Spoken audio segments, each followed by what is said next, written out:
Grace Thornton stood on the boardwalk of Redemption, Texas, holding the last piece of bread she owned. She had walked 40 miles in 3 days to reach this town. Now, as she watched the ranch owner stride past without a glance, she knew this was her last chance. If he said no, she would have nowhere left to go.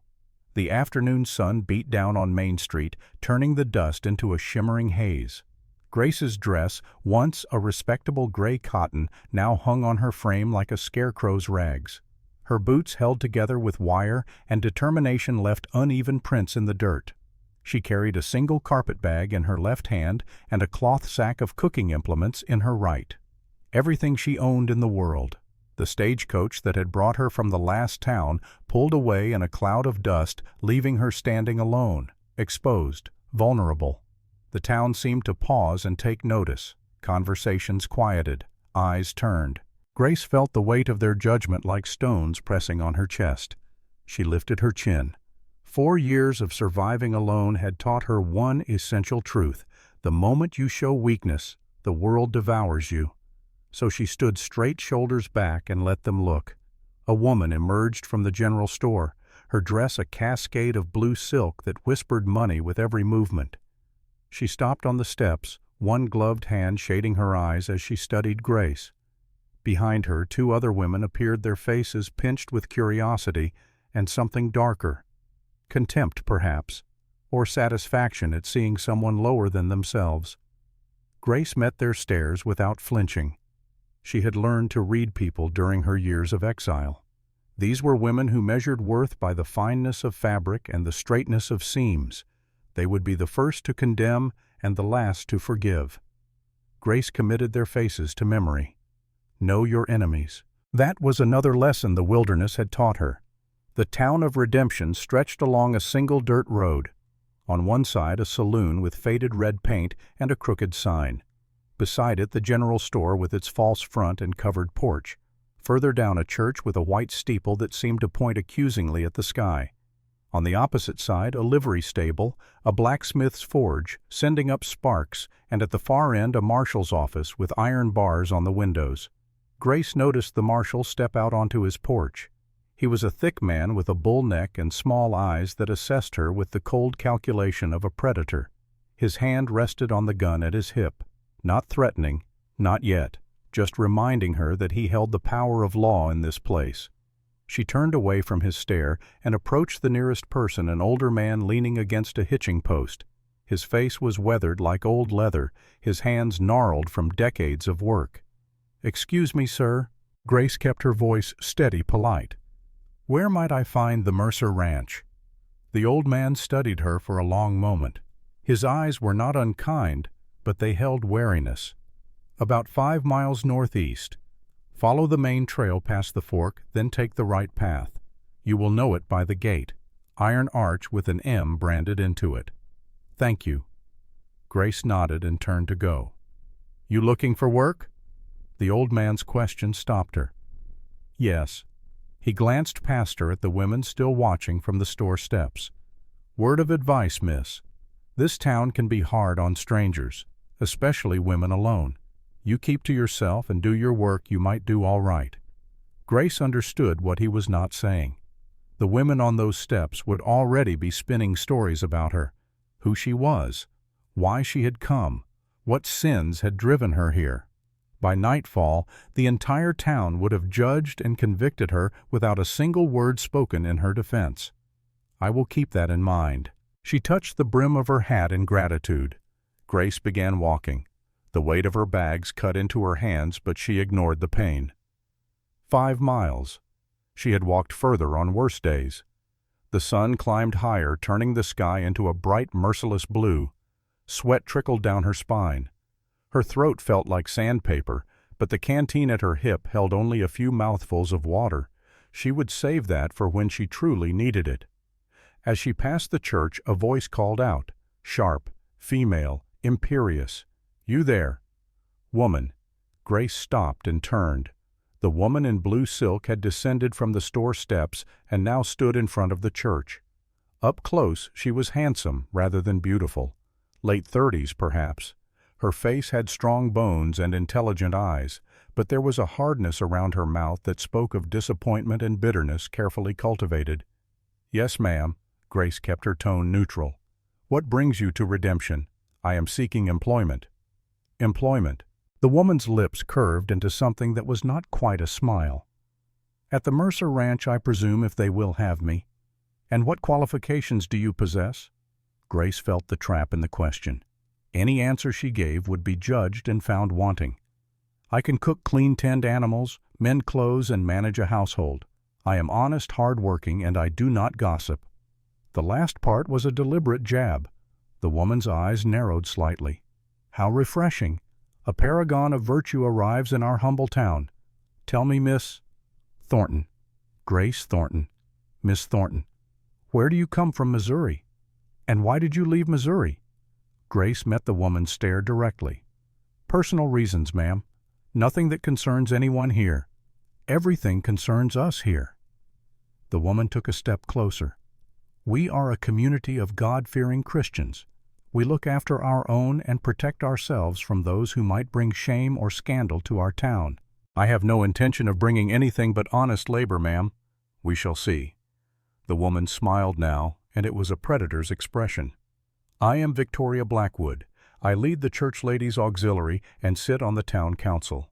If you intend to remain in Redemption, you would do well to remember that nothing happens here without my knowledge and approval." Grace felt a familiar sensation in her gut, the cold, sinking awareness that she had made an enemy before she had even reached her destination. This woman, Victoria Blackwood, had just declared war. Subtle, civilized, but war nonetheless. "I will keep that in mind, Mrs. Blackwood." Grace turned to leave. "It is Miss Blackwood." Victoria's voice had ice in it now. "I am a widow. My late husband left me quite comfortably situated, I might add. I have no need to work with my hands." The implication hung in the air. Victoria was saying that she was better than Grace, that widowhood with money was superior to widowhood with nothing. That desperation was a moral failing. Grace walked away without responding. Behind her she heard Victoria's skirts rustle as the woman returned to her audience of church ladies. Whispers followed Grace down the street. She did not look back.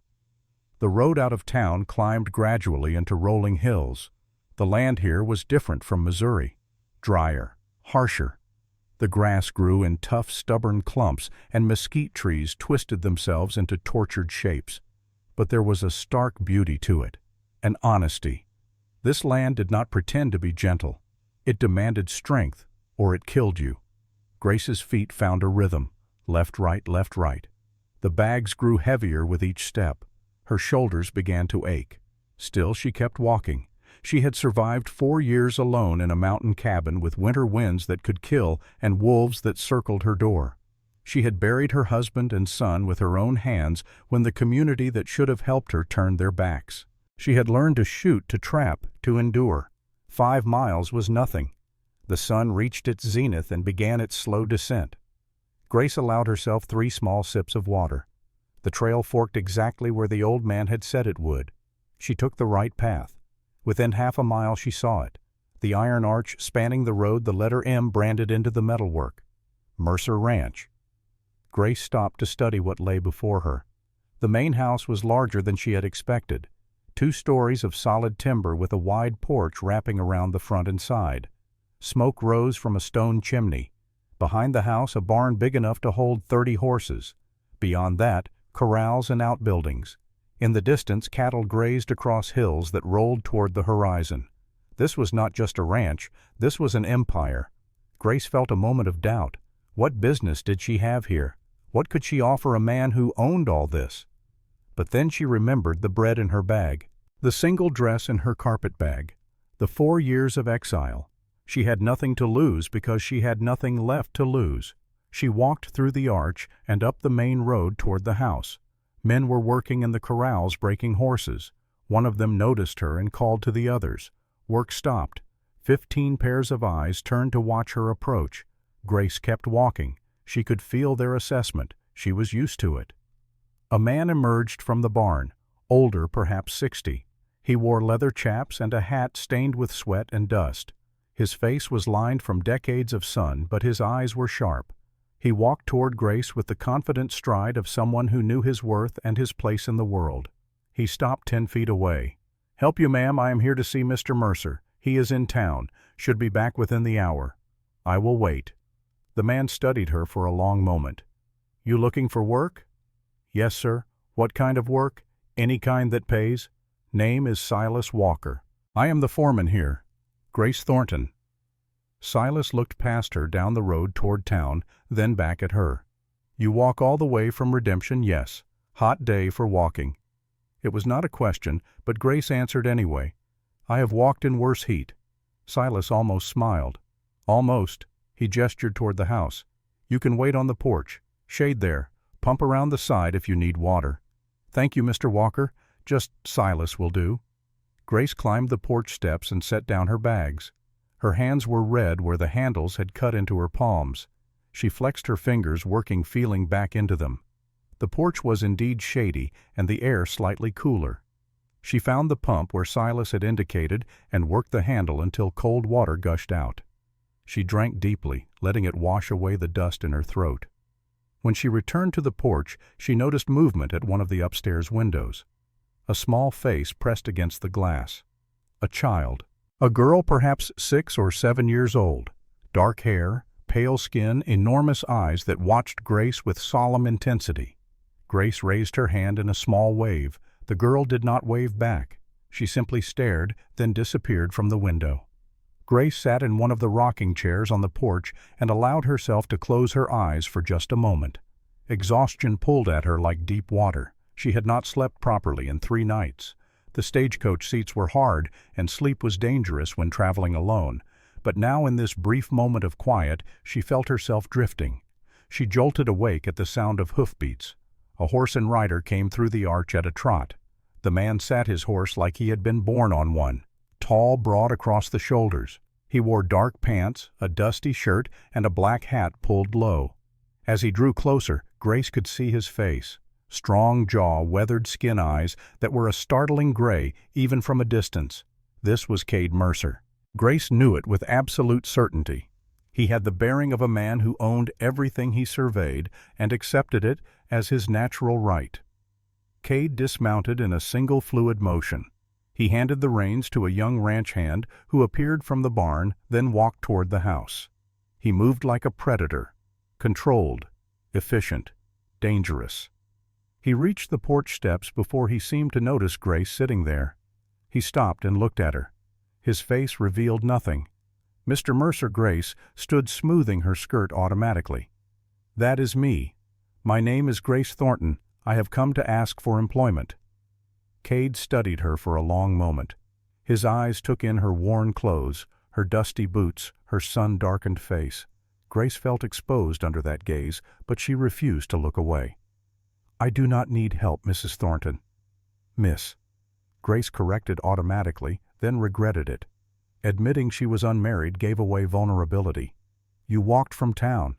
"Yes." "In this heat." Grace did not respond. It was obvious she had walked. Stating it again seemed pointless. Cade turned and called toward the barn. "Silas." The foreman appeared almost instantly. "Yes, boss." "Did you tell this woman I needed help?" "No, sir. She asked to wait for you. I said she could." Cade nodded and looked back at Grace. "What kind of work are you seeking?" "Any kind. I can cook clean tinned livestock, mend clothes.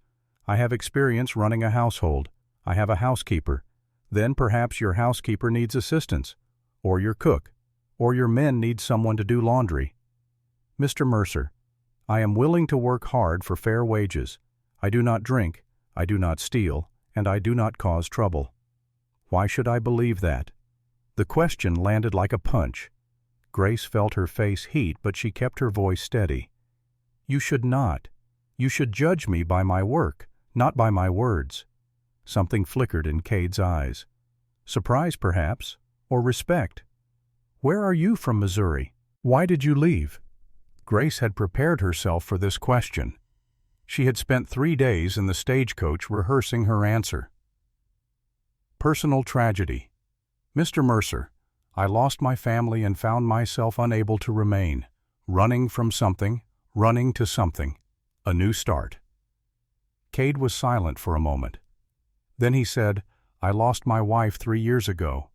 My son too. Fever took them both while I was away on a cattle drive. The admission hung in the air between them. Grace understood what he was doing, testing her, seeing if she would offer false sympathy or platitudes. So she simply said, I am sorry for your loss. Why, you did not know them. I know the loss of loved ones. I would not wish that pain on anyone. Cade nodded slowly. He walked up the porch steps and stood close enough that Grace could see the fine lines around his eyes, the scar across his left knuckle, the hardness in his jaw that came from clenching teeth against grief. I have a daughter, he said. Emma. She is 7 years old. She needs someone who can cook proper meals, keep the house clean, and help care for her when I am working. My housekeeper Martha is getting old and needs help. The work is hard. The hours are long. I pay $18 a month plus room and board. Grace's heart leapt, but she kept her expression neutral. I would prefer $20.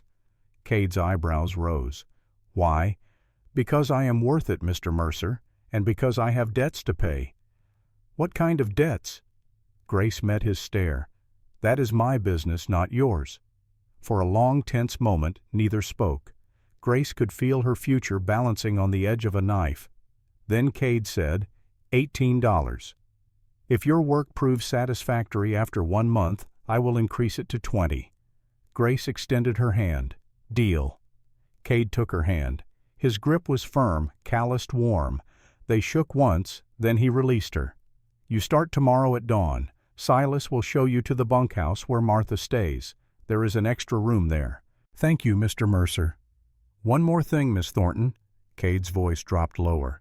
My daughter has been through enough pain. Do not get attached to her. Do not make promises you cannot keep. This is employment, nothing more. When you decide to move on, you move on. No drama, no tears. Do you understand? Grace felt the words like a slap. He was warning her, protecting his daughter from another loss. She could not fault him for that. I understand completely, Mr. Mercer. You need not worry about me causing your daughter any distress. Good. Cade turned and walked into the house, letting the screen door slam behind him. Grace stood alone on the porch, her heart pounding. She had done it. She had secured work. A place to stay. $18 a month. It was more than she had dared hope for. Silas appeared beside her, having approached so quietly she had not heard him. Come on. I will show you where you will be staying. Grace picked up her bags and followed him across the yard to a long, low building behind the main house. The bunkhouse. Silas opened the door and led her inside. The interior was dim and cool. Bunks lined both walls. At the far end, a separate door stood closed. Silas knocked. Martha, got someone for you to meet. The door opened and a woman emerged. She was perhaps 60, with iron-gray hair pulled back in a severe bun. Her face was lined but strong, her eyes clear and assessing. She wore a simple dress and an apron stained with flour. This is Grace Thornton. Boss hired her to help you with the house and the girl. Martha looked Grace up and down. About time. I have been telling him for months I need help. Grace. Grace extended her hand. Martha shook it. Her grip was surprisingly strong. Martha Dawson. I run the house and cook for the family. You will help me with both. Can you actually cook, or did you just say that to get hired I can cook? We will see about that tomorrow. Come on, I will show you your room. Martha led Grace through her own quarters, which consisted of a small bedroom and a sitting area, then opened another door. This is yours. It is not much, but it is clean and the roof does not leak. The room was tiny. A narrow bed, a small table, a single chair, and a trunk at the foot of the bed. A window looked out toward the corrals. But to Grace, after 4 years of bare survival, it looked like luxury. It is perfect. Thank you. Supper is at 6. You will eat with me and the hands. Breakfast is at 5. Work starts at dawn. I will be ready. Martha studied her for a moment longer. Where are you from, girl? Missouri. What brought you to Texas? A need to leave Missouri. Martha grunted. Fair enough. I do not pry into people's pasts. But I will warn you, This town has a way of digging up secrets. You have any skeletons you are running from, they will find them." Grace set her bags on the bed. "Everyone has skeletons, Mrs. Dawson. I am no different. It is just Martha. And you are right, we all have our demons." She turned to leave, then paused at the door. "One more thing. Mr. Mercer may seem hard, but he is a good man. His wife's death broke something in him. He does not let people close anymore. Do not take it personal. I won not." Martha left, closing the door behind her. Grace sat on the bed and felt it give slightly under her weight. The mattress was thin but serviceable. She opened her carpet bag and removed her few possessions. One change of clothes, a hairbrush, a small Bible that had belonged to her mother, and at the very bottom, wrapped in cloth, a photograph. Grace unwrapped it carefully. The image showed 3 people, a man, a woman, and a small boy. The man stood straight and proud, one hand on the boy's shoulder. The woman sat in a chair, her hands folded in her lap. All 3 looked directly at the camera with the solemn expressions common in photographs of that era. William, Samuel, and herself 4 years younger and a lifetime away. Grace touched the photograph gently. "I found work," she whispered. "I am going to be all right." But even as she said it, she knew it was a lie. She would never be all right. The best she could hope for was survival, and perhaps, if she was very lucky, a few months of peace before her past caught up with her.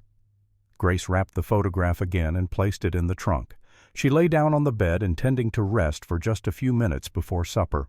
But exhaustion claimed her immediately, and she fell into a deep, dreamless sleep. She woke to darkness and the sound of voices outside. For a moment, panic seized her. Where was she? What was happening? Then memory returned. The ranch. The job. She was safe. Grace sat up and struck a match to light the lamp on the table. The flame cast dancing shadows on the walls. Through the window she could see lanterns moving in the yard, men coming in from work. The smell of cooking drifted through the walls. Supper. Grace washed her face with water from the pitcher on the table, smoothed her hair, and went to find Martha. She found her in the main house kitchen, stirring an enormous pot over a wood stove. The kitchen was large and well equipped. Pots and pans hung from hooks on the walls. A long wooden table dominated the center of the room. "You are awake." "Good." Martha gestured to a pile of potatoes. "Peel those." Grace took up a knife and began peeling. Her hands moved automatically, the motions familiar and comforting. Martha worked in silence for several minutes, then said, 20 men for supper tonight. The boss and his daughter will eat in the dining room. We serve them first, then the hands. Understood. The girl does not talk much. Has not since her mother died. Do not take it personal if she ignores you." "I won't." Martha ladled stew into bowls while Grace finished the potatoes and put them on to boil. Working together, they prepared plates for Cade and Emma. Martha carried them into the dining room while Grace stayed in the kitchen. When Martha returned, she said, "The girl stared at you through the window earlier. First time she has shown interest in anything in months. I saw her. I waved, but she did not wave back. She will. Give her time." They served supper to the ranch hands in the bunkhouse dining area. The men ate with the focused intensity of people who worked hard and needed fuel.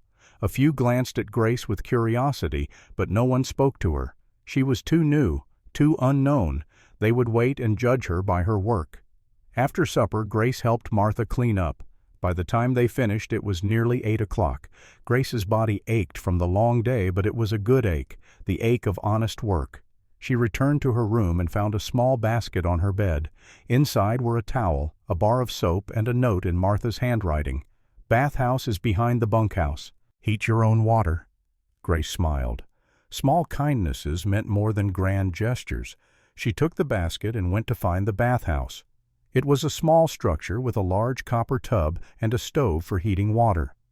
Grace filled the tub bucket by bucket from the pump, then lit a fire under the stove and waited for the water to heat. While she waited, she allowed herself to think about Cade Mercer. He was younger than she had expected, mid-30s perhaps, handsome in a hard-weathered way, but it was his eyes that stayed with her, gray as winter storm clouds and just as cold. Yet she had seen something flicker in them when he mentioned his wife and son. Pain, deep and still fresh despite 3 years having passed. Grace understood that pain. It was the kind that never fully healed. You simply learned to carry it. The water was finally hot. Grace stripped off her dusty clothes and lowered herself into the tub. The heat was almost painful at first, then became glorious. She scrubbed away 3 days of travel grime and 4 years of hardship. When she finally emerged, her skin was pink and her muscles loose. She dressed in her clean clothes and returned to her room. Through the window she could see lights in the main house, 2nd floor. That would be Emma's room, perhaps, or Cade's. Grace wondered what it was like up there. What memories haunted those rooms? A knock on her door startled her. She opened it to find Silas standing in the dim hallway. "Sorry to bother you, Miss Thornton, but I wanted to give you this before you hear it from someone else." He handed her a folded piece of paper. Grace opened it and felt her blood turn to ice. It was a handbill, the kind posted in towns across the West. Wanted for murder. Grace Thornton, last seen in Jefferson County, Missouri. Reward, $500. Contact, Marshal James Hawkins. Redemption, Texas.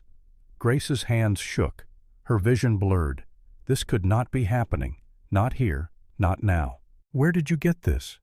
Her voice came out as a whisper. "Marshal Hawkins is putting them up around town tomorrow. I saw one tonight at the saloon. Figured you should know." Grace looked up at Silas. His face was neutral, but his eyes held something like sympathy. "Why are you telling me this?" "Because I have known men and women on the run. Most of them were guilty of something, but a few were innocent and just did not have anyone to stand up for them." Silas paused. "I am not saying which one you are, but I figured you deserved a warning. Thank you." Grace's voice was barely audible. Silas tipped his hat and left. Grace closed the door and leaned against it, her heart hammered in her chest. $500. That was enough to bring every bounty hunter in Texas to her door. She looked at the handbill again. Marshal James Hawkins. Who was he? And how had he gotten this information? Grace had been careful. She had used different names, traveled at night, stayed away from towns. Yet somehow someone had found her. Victoria Blackwood. The realization hit Grace like a physical blow. Victoria had asked where she was from, Missouri. And now, within 3 days, a wanted poster appeared with her name on it. It was too fast to be coincidence. Grace sank onto her bed. She should run, pack her bag, and disappear into the night. But where would she go? She had no money, no horse, nowhere to hide. And even if she ran, the poster would follow her. $500 would make every sheriff and bounty hunter in the West her enemy. She thought of Cade Mercer's words, "Do not get attached. Do not make promises you cannot keep. This is employment, nothing more." He had been warning her, but also himself. He had been hurt too many times, lost too much. He would not defend her when the marshal came. Why should he? She was nothing to him, a stranger who had walked onto his ranch looking for work. Grace lay down on her bed, still fully clothed. Sleep was impossible. Her mind raced through possibilities. She could go to the marshal and explain, but explain what? That she had not murdered her husband. Who would believe her? She had fled Missouri rather than face accusations. That made her look guilty. She could go to Cade and ask for help. But he had already made it clear he wanted no complications. She would be putting him and his daughter at risk. Grace could not do that to them. No, she would have to face this alone, just as she had faced everything else. Grace closed her eyes and forced herself to breathe slowly, in through her nose, out through her mouth. She had survived 4 years. She could survive this. She had to. Outside her window, the ranch settled into night. The last lanterns were extinguished.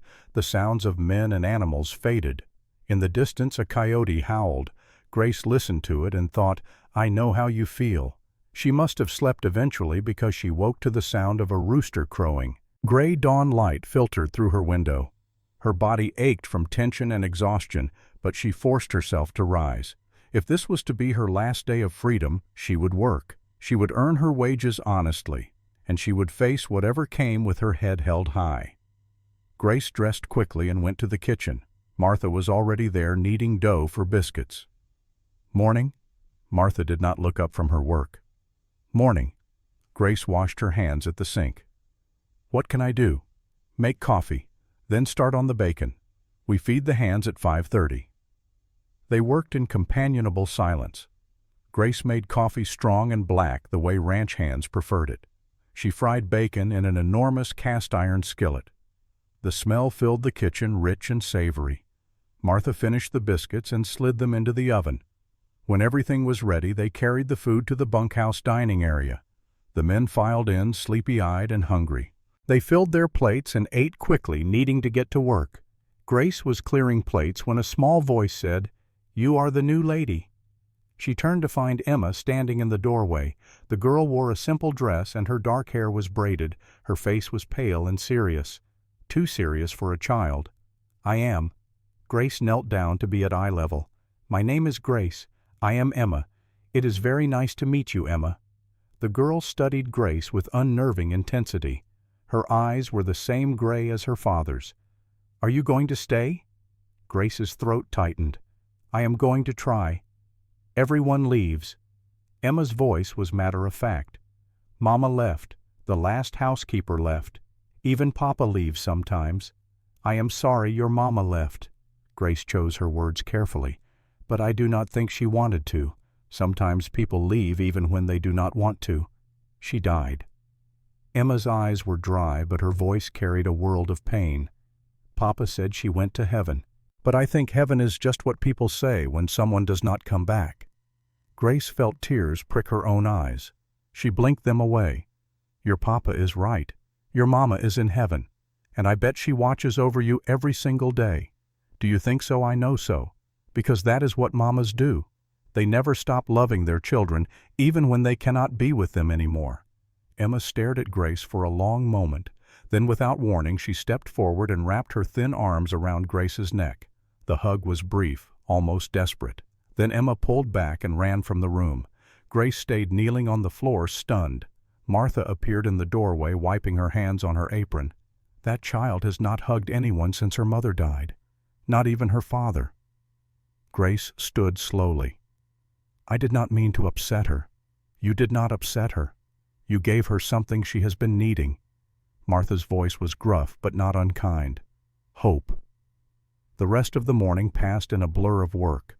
Grace helped Martha prepare breakfast for Cade and Emma. She cleaned the kitchen. She swept floors. She beat rugs. The work was endless, but Grace welcomed it. It kept her mind occupied. At noon, as she was hanging laundry to dry, a horse came through the ranch gate. The rider was a big man in a dark suit with a badge pinned to his chest. Marshal James Hawkins. Grace's stomach dropped. The marshal dismounted and walked toward the house. Cade met him on the porch. Grace could not hear their conversation, but she watched from behind the laundry. After several minutes, both men looked in her direction. Grace forced herself to keep working, hanging sheets, pinning them to the line. Her hands shook, but she did not stop. Footsteps approached. Grace turned to see Cade and the marshal walking toward her. She set down the basket of wet laundry and wiped her hands on her apron. "Miss Thornton." Cade's voice was neutral. "Marshal Hawkins would like to speak with you." "Ma'am." The marshal touched his hat. "I am Marshal James Hawkins. I need to ask you a few questions." "Of course." Grace kept her voice steady. "You are Grace Thornton from Missouri." "Yes." "Are you aware there is a warrant for your arrest?" "I am now." The marshal studied her. "You are wanted for the murder of your husband, William Thornton." "I did not murder my husband, Marshal. He died of fever. So did our son." "Can you prove that I have witnesses?" "A doctor who treated them. A preacher who performed the funeral. I can provide their names." "Why did you leave Missouri if you were innocent?" Grace met his stare. "Because no one believed I was innocent. Because I was tired of fighting accusations I could not disprove. Because I wanted to survive." "That sounds like running to me. Call it whatever you like. I did not kill my husband. I loved him. And I would give anything to have him and my son back." The marshal was silent for a moment. Then he said, "I am going to need you to come into town with me. We will hold you until we can verify your story." Grace's knees went weak. She glanced at Cade. His face was unreadable. "Marshal, may I ask a question?" Cade's voice was calm. "Go ahead. On what authority are you arresting Miss Thornton? I have a warrant from Missouri. May I see it?" The marshal reached into his coat and pulled out a folded document. Cade took it and read carefully. Grace watched his face, trying to gauge his thoughts. Finally, Cade said, "This warrant is 4 years old. It is still valid. Is it 4 years is a long time for a warrant to remain active, especially for a case with no body, no weapon, and no witnesses?" The marshal's jaw tightened. "I do not see what concern this is of yours, Mr. Mercer. Miss Thornton is my employee. That makes it my concern. She is a murder suspect. She is a woman entitled to due process." Cade handed the warrant back. "If you want to arrest her, Marshal, you do it proper. Get a judge, have a hearing. Until then, she works for me and stays on my property." The marshal's face reddened. "You are interfering with the law. I am ensuring the law is followed correctly." Cade's voice dropped lower, more dangerous. "And I am telling you that if you try to take this woman off my ranch without proper legal procedure, you will have a problem." The two men stared at each other. Grace held her breath. Finally, the marshal said, "Fine, I will get a judge. But she does not leave this ranch. You understand?" "Perfectly." The marshal mounted his horse and rode away. Grace released the breath she had been holding. Her legs gave out, and she sat down hard on the ground. Cade looked down at her. "Are you all right? Why did you do that?" Grace's voice shook. "You do not even know me. I know enough." Cade extended his hand to help her up. "I know you are a hard worker. I know my daughter likes you. And I know that warrant smells wrong." Grace took his hand and let him pull her to her feet. "Thank you. Do not thank me yet. The marshal will be back, and next time he will have legal backing. If you are innocent, you need to prove it fast. How contact whoever can vouch for you. Doctor, preacher, family. Get them to send statements. Better yet, get them to come here. They are in Missouri. That will take weeks. Then you better start writing letters today." Cade turned to go, then paused. "Miss Thornton, are you innocent?" Grace looked him in the eye. "Yes, Mr. Mercer, I swear it." "All right then. We will see this through." He walked away. Grace stood alone in the yard, surrounded by drying laundry and the weight of her past. For the first time in 4 years, someone had stood up for her. Someone had believed her without proof or promise. It was more than she had dared hope for. That evening, after the day's work was done, Grace sat at the small table in her room and wrote letters. To Dr. Morrison, who had treated William and Samuel. To Reverend Hayes, who had performed their funeral. To her sister-in-law, Rachel, who had witnessed everything. She explained where she was, what had happened, and begged them to help her. When she finished, she sealed the letters and addressed them. Tomorrow she would ask Silas to post them. Then she would wait and hope.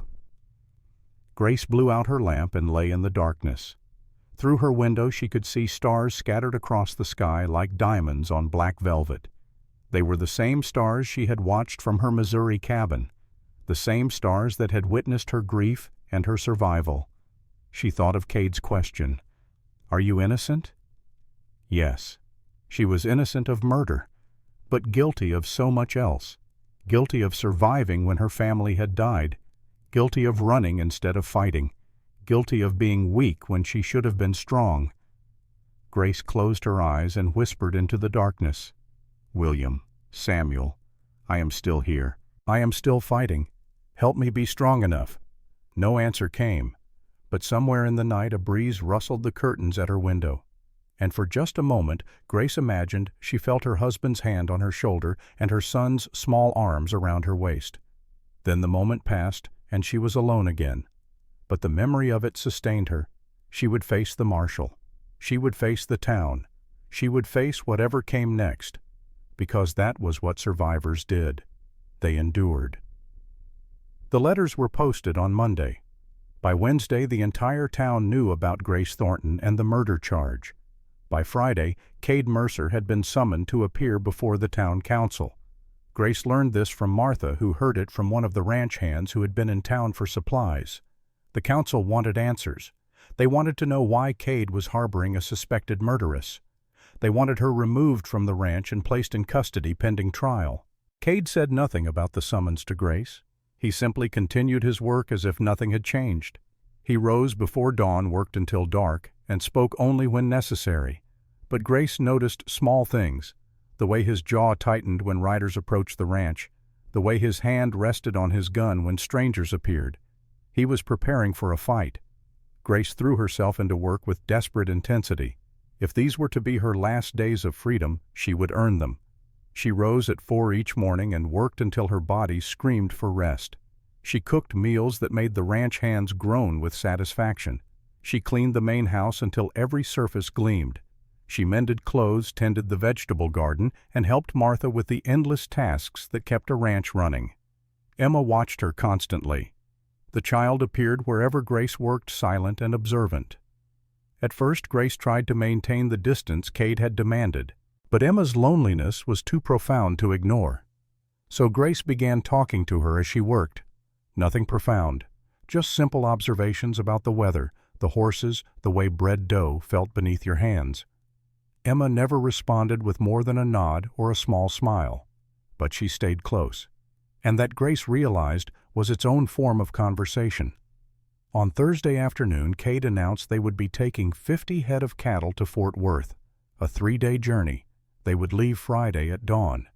Grace was scrubbing the kitchen floor when Martha delivered this news. "And the boss wants to know if you can cook on the trail." Martha's tone suggested she thought this was a terrible idea. "I can. It is hard work, girl, harder than anything you have done here. You will be cooking for 20 men over an open fire in all weather. You will sleep on the ground. You will ride all day. I have done worse." Martha studied her. "Have you really? Or are you just saying that?" Grace sat back on her heels and looked up at the older woman. "I spent 4 years alone in a mountain cabin in Missouri. I hunted my own food, chopped my own wood, and survived winters that killed grown men. I think I can manage a cattle drive." Martha grunted. "Fair enough. But do not say I did not warn you." That evening, Cade called Grace into his office. It was the first time she had been in this room. The space was masculine and spare, a desk covered with ledgers, shelves holding books on animal husbandry and land management. On one wall, a map of Texas with the ranch boundaries marked in red ink. On the desk, a framed photograph of a woman and child, Sarah and Emma. Grace tried not to stare at the photograph, but she could not help herself. Sarah had been beautiful. Delicate features, dark hair, a gentle smile. Everything Grace was not. "You wanted to see me?" Grace kept her voice neutral. Cade sat behind his desk, his face half in shadow from the single lamp. "The trail drive. Martha says you want to come. If you will have me." "Why?" Grace considered her answer carefully. "Because I can help. Because I need to prove my worth. Because sitting here waiting for the marshal to return will drive me mad." Cade studied her. "It will be difficult. I understand. The men will test you. They always do when a woman joins the crew. Let them test." Something that might have been approval flickered in Cade's eyes. "All right. You ride with the chuck wagon. Silas will show you what supplies to pack. You cook 3 meals a day for 20 men. You keep up or you ride back alone. Understood?" "Understood. One more thing." Cade leaned forward, his face coming into the light. "Why do you really want to come?" Grace met his stare. "Because Victoria Blackwood will be visiting the ranch while you are gone. She sent word yesterday requesting permission to call on Emma." "How do you know that Martha told me?" Grace paused. "I do not trust that woman, Mr. Mercer. And I do not want to be alone here when she comes." Cade's jaw tightened. "Victoria has no business with Emma, yet she is coming anyway." Grace kept her voice level. "I think she wants to use your absence to establish a relationship with your daughter, to position herself as a maternal figure in Emma's life." "Why would she do that?" Grace chose her words carefully. "Because she wants what you have, Mr. Mercer. This ranch, your position, your daughter. And she sees me as an obstacle. You think she is behind the wanted poster. I know she is. The timing is too convenient. I arrive in town, speak with her for 5 minutes, and by that same night a 4-year-old warrant suddenly appears. She must have telegraphed Missouri, found someone willing to create or resurrect that warrant, and arranged for Marshal Hawkins to receive it. That would require money and connections. Victoria Blackwood has both. Cade sat back in his chair. If you are right, she is more dangerous than I thought. She wants you to marry her. Grace said it bluntly. And she will destroy anyone who stands in her way. Silence fell between them. Then Cade said quietly, I will never marry Victoria Blackwood. I would rather sell this ranch and start over. Then you need to make that clear to her. Publicly. Before she does something you cannot undo, such as convincing the town that Emma would be better off with her, that you are unfit to raise a daughter alone, that a woman of her social standing could provide stability and maternal guidance. Cade's hands clenched on the desk. She would not dare. Would not she? Grace leaned forward. She has already demonstrated she is willing to fabricate legal documents. What is to stop her from fabricating evidence that you are a neglectful father, that Emma is being harmed by living with a murder suspect? The words hung in the air. Cade stood abruptly and walked to the window. His broad shoulders were tense, his hands fisted at his sides. You see things clearly, Miss Thornton. I have had 4 years to learn how the world works when you have no protection, Mr. Mercer. Power and money can twist any truth into any lie they choose. Cade turned to face her. If Victoria tries anything with Emma while I am gone, Martha has orders to send for me immediately. I will be back in less than a day. And if she does nothing overt, if she simply sits with Emma, brings her gifts, speaks kindly to her, that is harder to fight. Then I will deal with it when I return. Cade moved toward the door, signaling the conversation was over. Pack light. We leave at dawn. Grace stood and walked to the door. As she passed Cade, she said quietly, Thank you for letting me come. Do not thank me yet. The trail is unforgiving to those who cannot keep up. I will keep up. That night, Grace packed her few belongings into a canvas bag. Extra clothes, her mother's Bible, the photograph of William and Samuel wrapped carefully in cloth. She hesitated, then added William's old hunting knife. It was a good blade, well balanced. She might need it. She slept poorly, waking every hour to check the darkness outside her window. When the rooster finally crowed at 4:30, she rose with relief. Action was always better than waiting. The ranch yard was organized chaos. Men saddled horses, loaded the chuck wagon, checked equipment. The cattle had been gathered in the main corral, their lowing filling the air. Silas moved through the activity like a general commanding troops, his voice carrying orders that were instantly obeyed. Grace found Martha in the kitchen packing final supplies. Cornmeal flour, salt pork, coffee, dried beans. Martha worked with efficient speed, her movements practiced from decades of experience. 60 pounds of flour, Martha said without looking up. 40 pounds of beans. 20 pounds of coffee. Salt pork enough for 3 days. After that you will be hunting fresh meat, or the men will be eating beans and biscuits. Grace helped load the supplies into the chuck wagon. The wagon itself was a marvel of practical design. Storage compartments built into every available space. A hinged door that folded down to create a work surface. Hooks for pots and pans. A water barrel strapped to the side. You ever driven a team before Silas appeared beside her? No. Then you ride with Charlie. He handles the wagon. You just worry about cooking. Charlie turned out to be a grizzled man of 60 with tobacco-stained teeth and kind eyes. He helped Grace up onto the wagon seat and said, "Welcome aboard, miss. Try not to fall off. I will do my best." The sun was just touching the horizon when Cade rode to the front of the assembled group. He sat his horse with unconscious grace, his body moving with the animal as if they were one creature. He looked over his men, counting silently, then nodded to Silas. "Move them out." The cattle drive began with a bellow and a surge of movement. 20 riders spread out around the herd, guiding the cattle toward the gate. The chuck wagon fell in behind wheels, creaking pots clanging against each other, despite Charlie's best efforts to secure them. Grace looked back once. Emma stood on the porch of the main house, Martha beside her. The child raised one small hand in farewell. Grace waved back her throat tight. Then they passed through the gate, and the ranch disappeared behind a rise of land. The first day was brutal. The sun climbed high and hot, turning the sky white with heat. Dust rose from the cattle in choking clouds, coating everything and everyone. The wagon jolted over rough ground, rattling Grace's teeth and bruising her backside despite the cushion she sat on. But Grace did not complain. She watched the land roll past. She studied how Charlie handled the team, how he anticipated rough patches and adjusted the wagon's path. She noted where the riders positioned themselves around the herd, how they communicated with whistles and hand signals. At noon, Silas called a brief halt. The cattle grazed while the men dismounted to stretch and water their horses.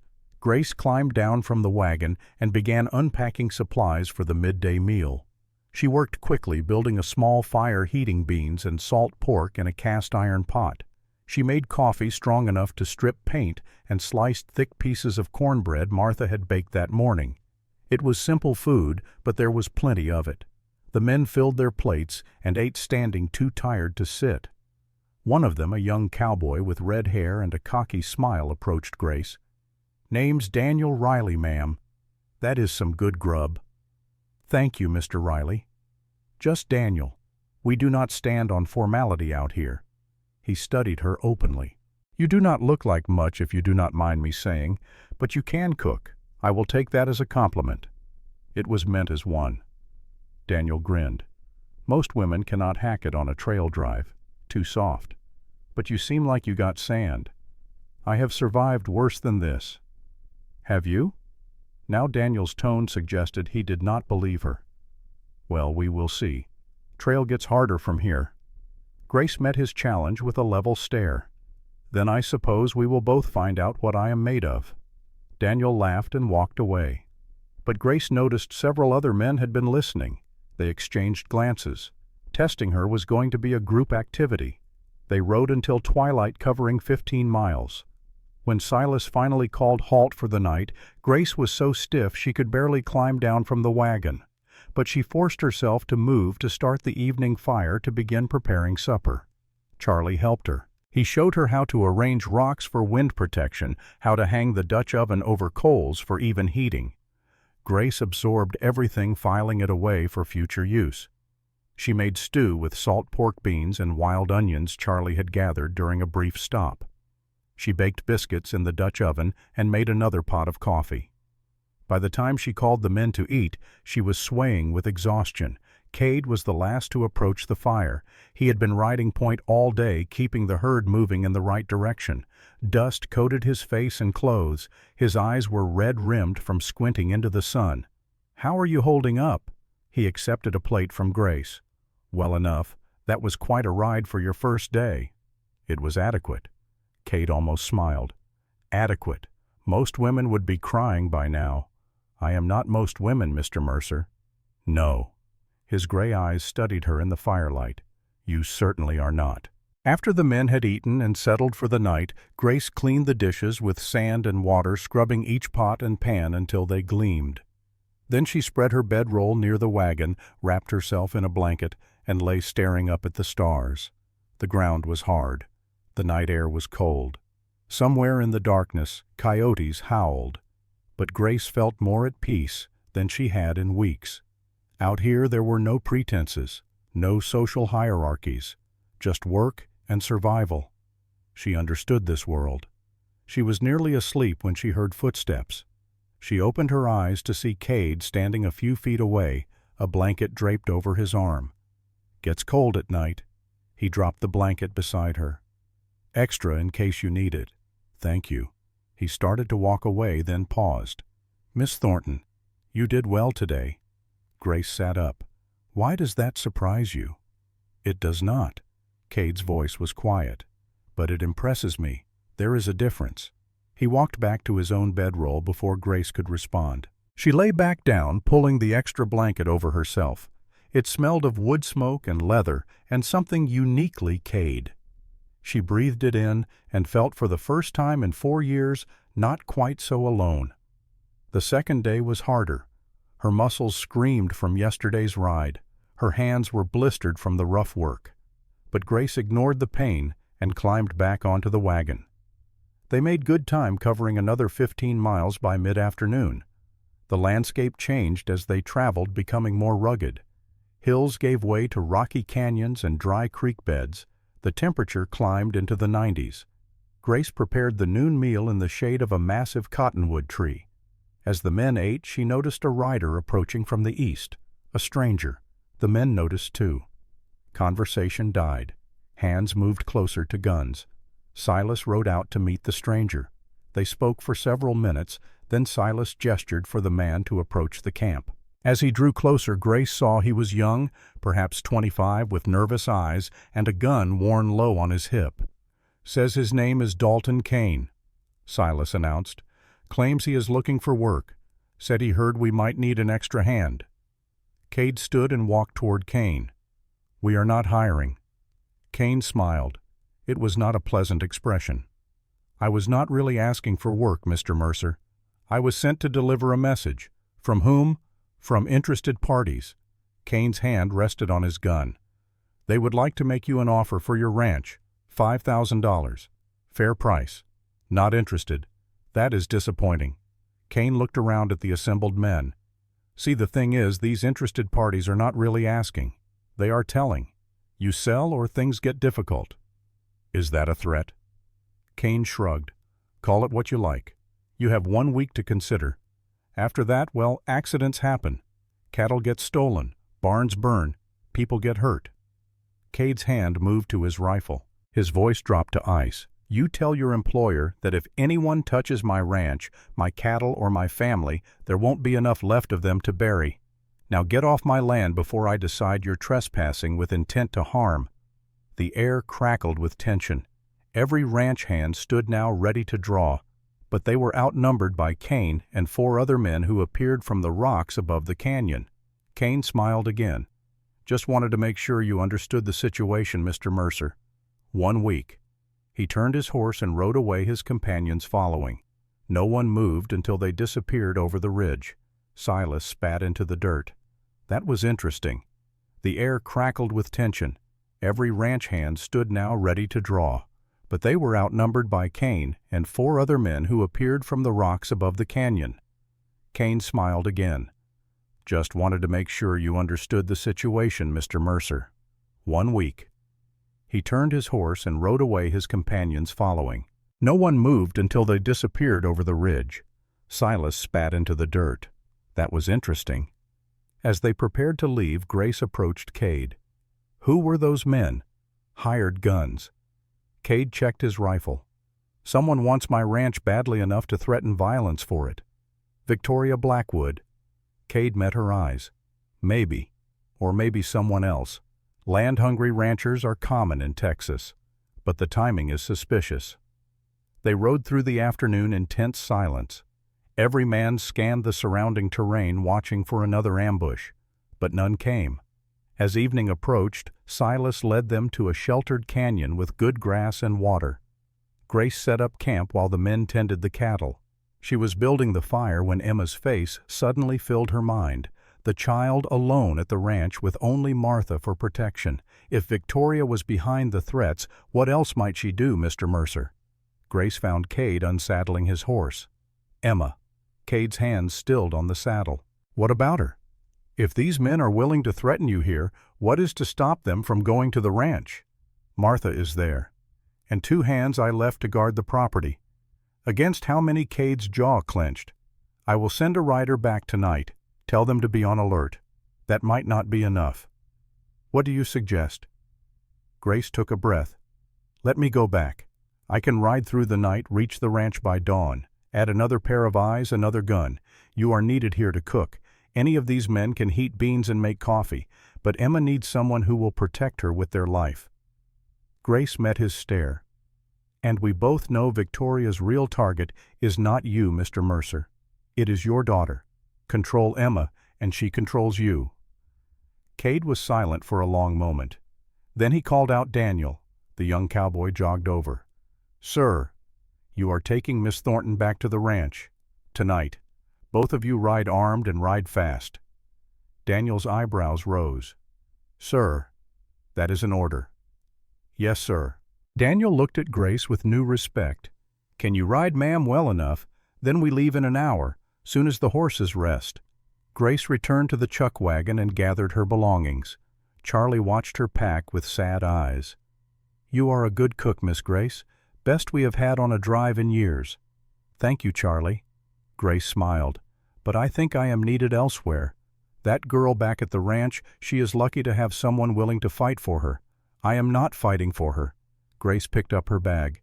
"I am fighting with her. There is a difference."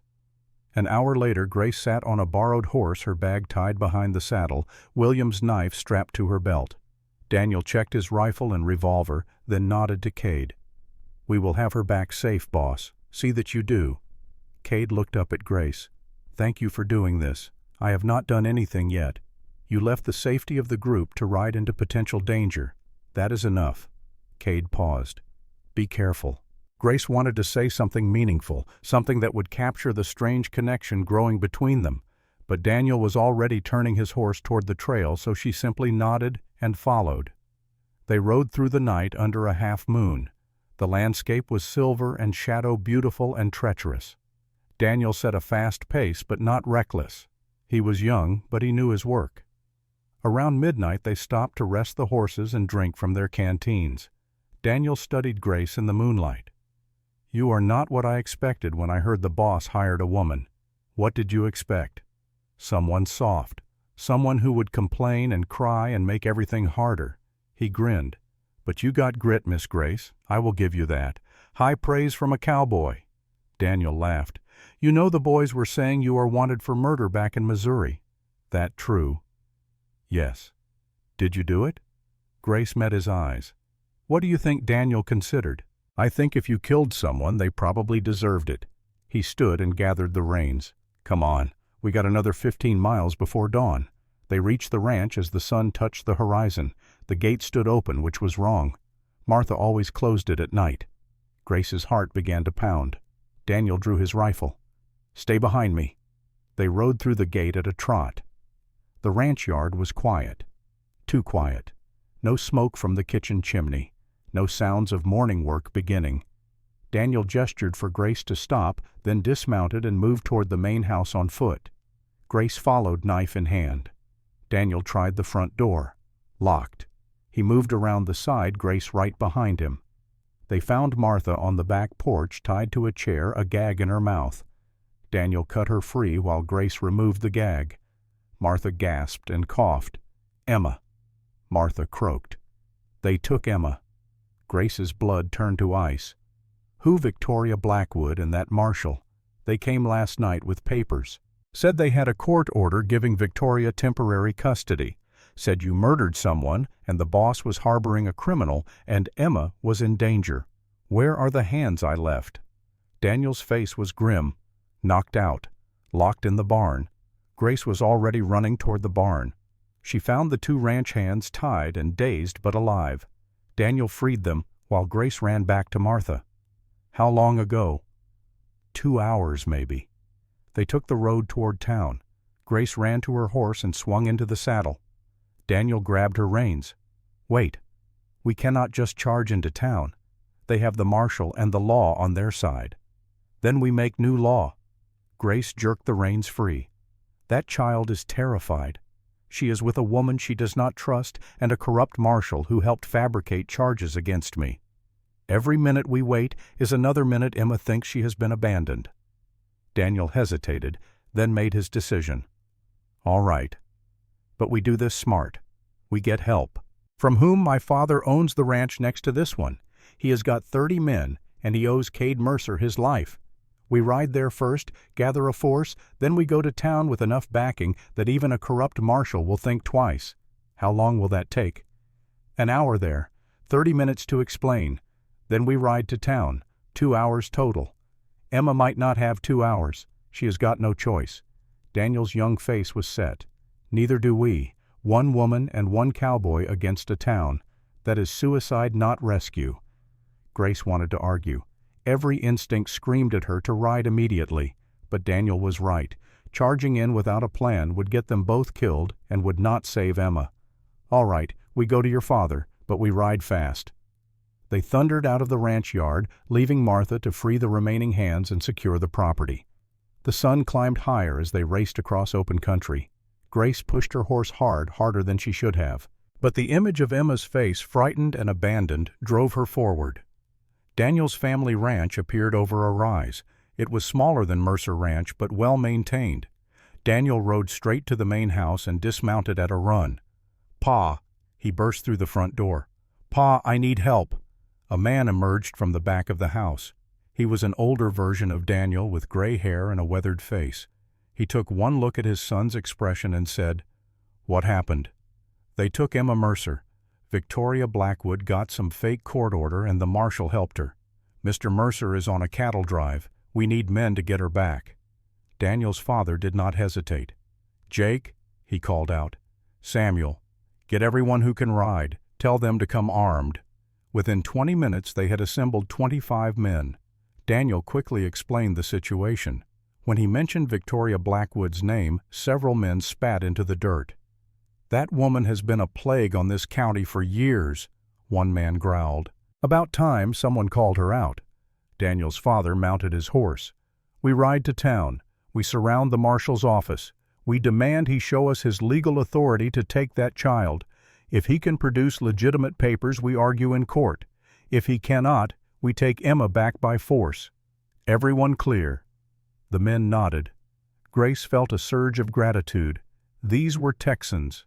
They might be rough and hard, but they understood honor, and they protected children, even children who were not their own. They rode to redemption in a column that stretched 100 yards. Dust rose behind them like a declaration of war. As they entered the town, people stopped to stare. Women grabbed their children. Shopkeepers stepped out to watch. Word spread fast. Daniel led them straight to the marshal's office. The building was small and squat, built of adobe with barred windows. The door was closed. Daniel dismounted and pounded on the door. "Marshal Hawkins, open up."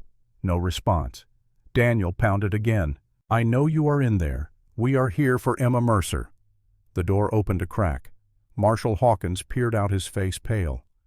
"I do not know what you think you are doing, boy, but you are interfering with the law. Show me your legal authority for taking that child. I do not have to show you anything." "Then you got no legal authority." Daniel's voice carried across the square. Everyone heard. "You kidnapped that girl on behalf of Victoria Blackwood. That is a crime, Marshal. You know it, and we know it." A crowd had gathered. Townspeople filled the square, drawn by the commotion. Grace saw Victoria Blackwood emerge from the church, her face tight with anger. "Enough!" Victoria's voice cut through the noise. "I have done nothing illegal. I have a court order signed by Judge Anderson giving me temporary custody of Emma Mercer pending a hearing on her father's fitness as a parent." "Then show us the order," Daniel's father called out. Victoria hesitated just for a moment. Then she produced a folded document. "Here, signed and sealed." Daniel took the document and read it. His face darkened. "This is dated yesterday. Judge Anderson is in Austin. There is no way he could have signed this and had it delivered here in less than a day." The crowd murmured. Victoria's face reddened. "The judge signed it last week. It was only just delivered."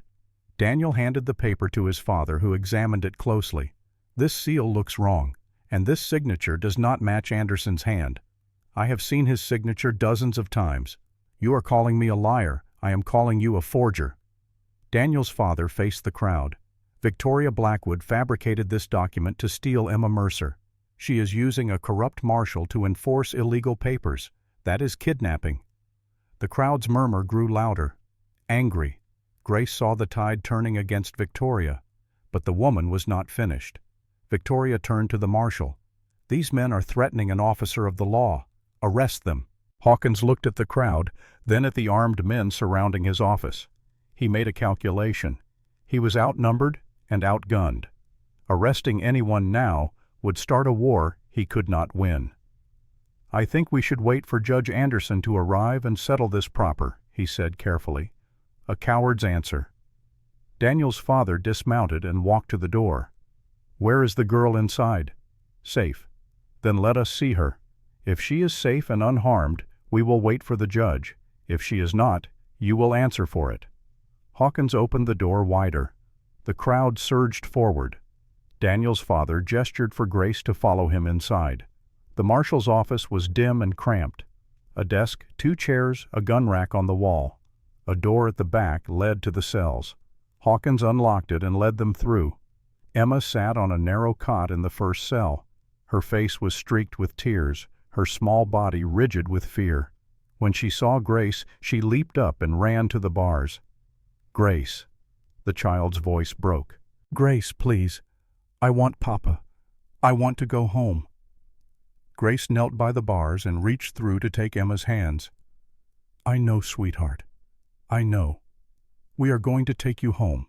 Unlock this cell." Daniel's father's voice was ice. Hawkins fumbled with his keys and swung the door open. Emma ran to Grace, who caught her and held her tight. The child sobbed against Grace's shoulder, her small body shaking. "You are safe now." Grace stroked Emma's hair. "I have got you. No one is going to take you away." They emerged from the marshal's office into the bright sunlight. The crowd had swelled. 50 people now, maybe more. Victoria stood on the church steps, her face a mask of fury and fear. "This is illegal," she shouted. "That child belongs with me." "No!" Grace's voice rang out clear and strong. "This child belongs with her father, and anyone who tries to take her again will have to go through me. And me." Daniel stepped beside Grace. "And me." His father moved to her other side. One by one, the armed men formed a line between Emma and Victoria. Then others joined. Townspeople Grace had never met. Shopkeepers, farmers, women with children of their own. They created a wall of bodies protecting the child. Victoria looked at the crowd and realized she had lost. Her face twisted with rage. "This is not over," she hissed. "I will have that ranch. I will have everything."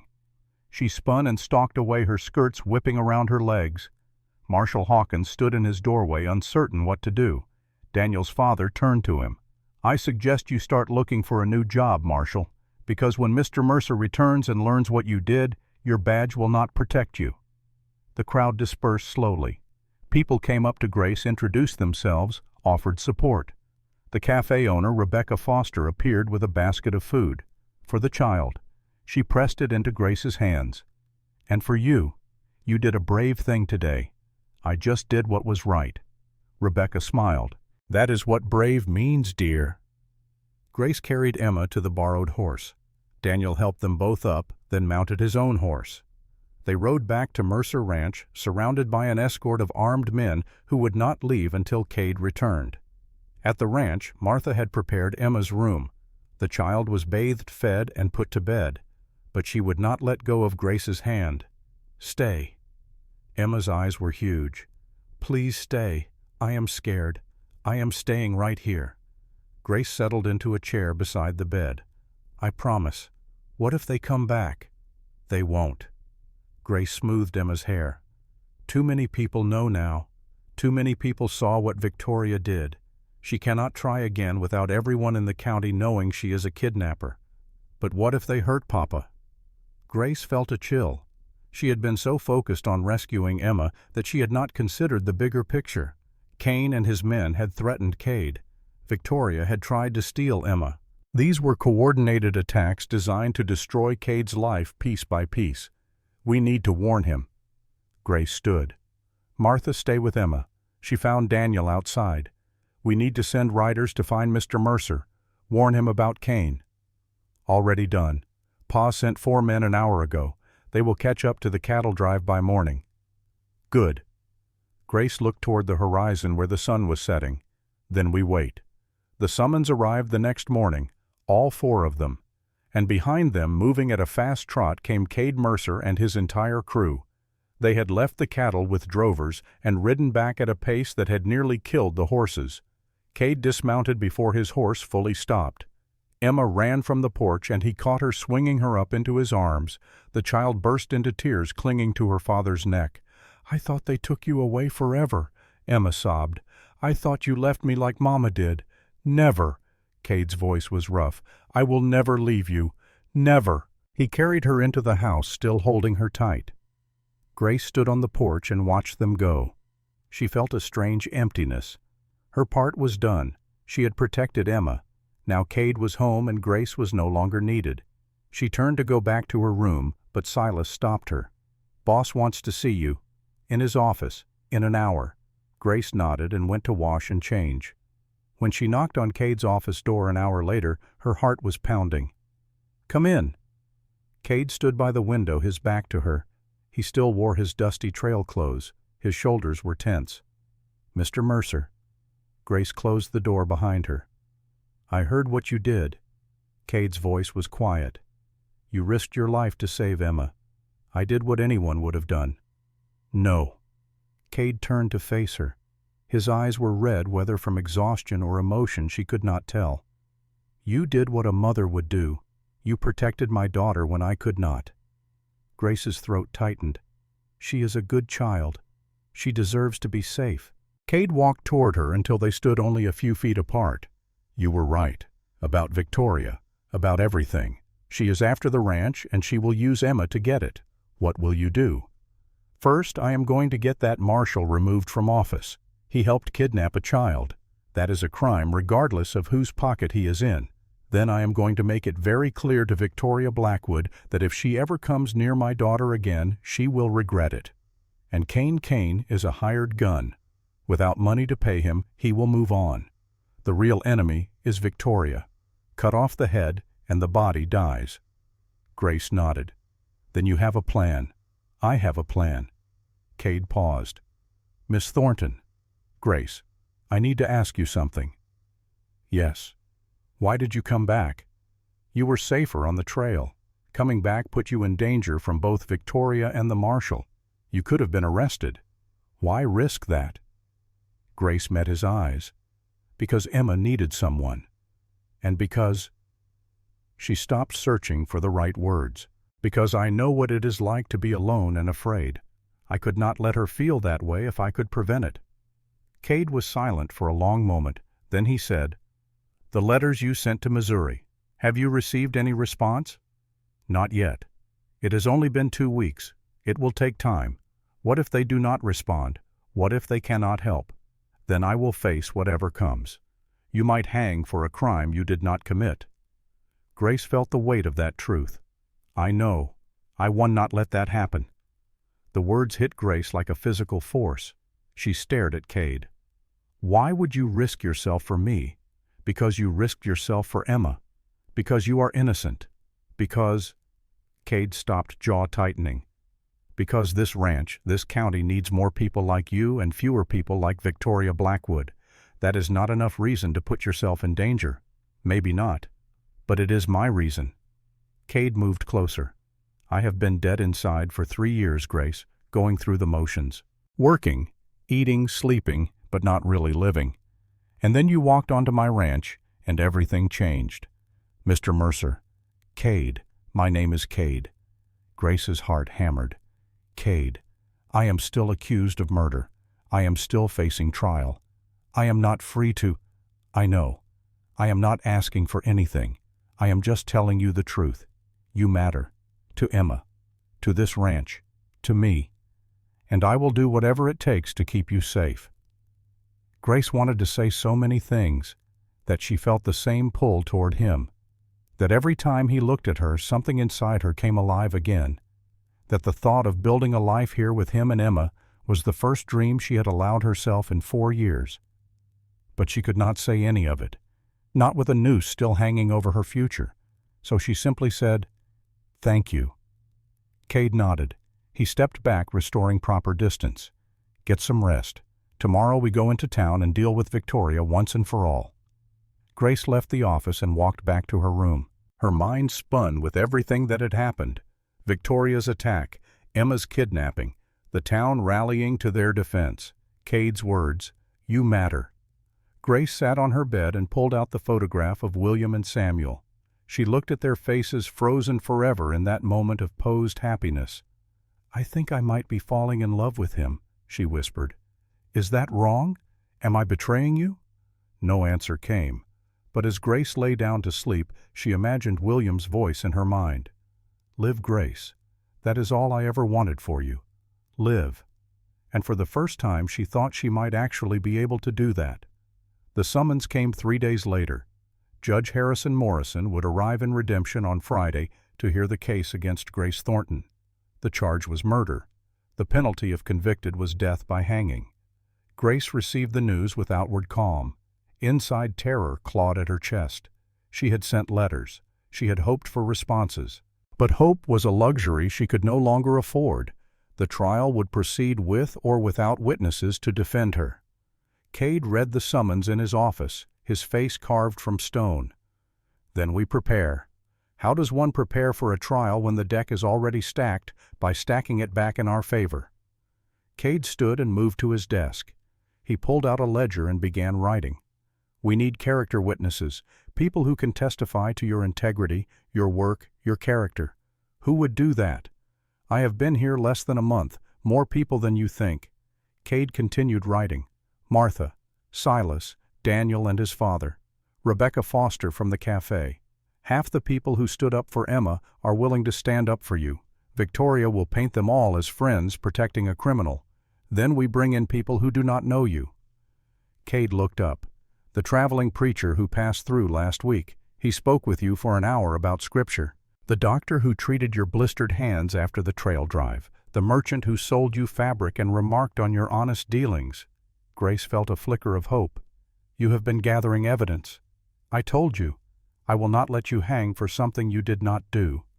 Cade's gray eyes held hers. But we need more than character witnesses. We need proof from Missouri. The letters have had 3 weeks to reach their destinations.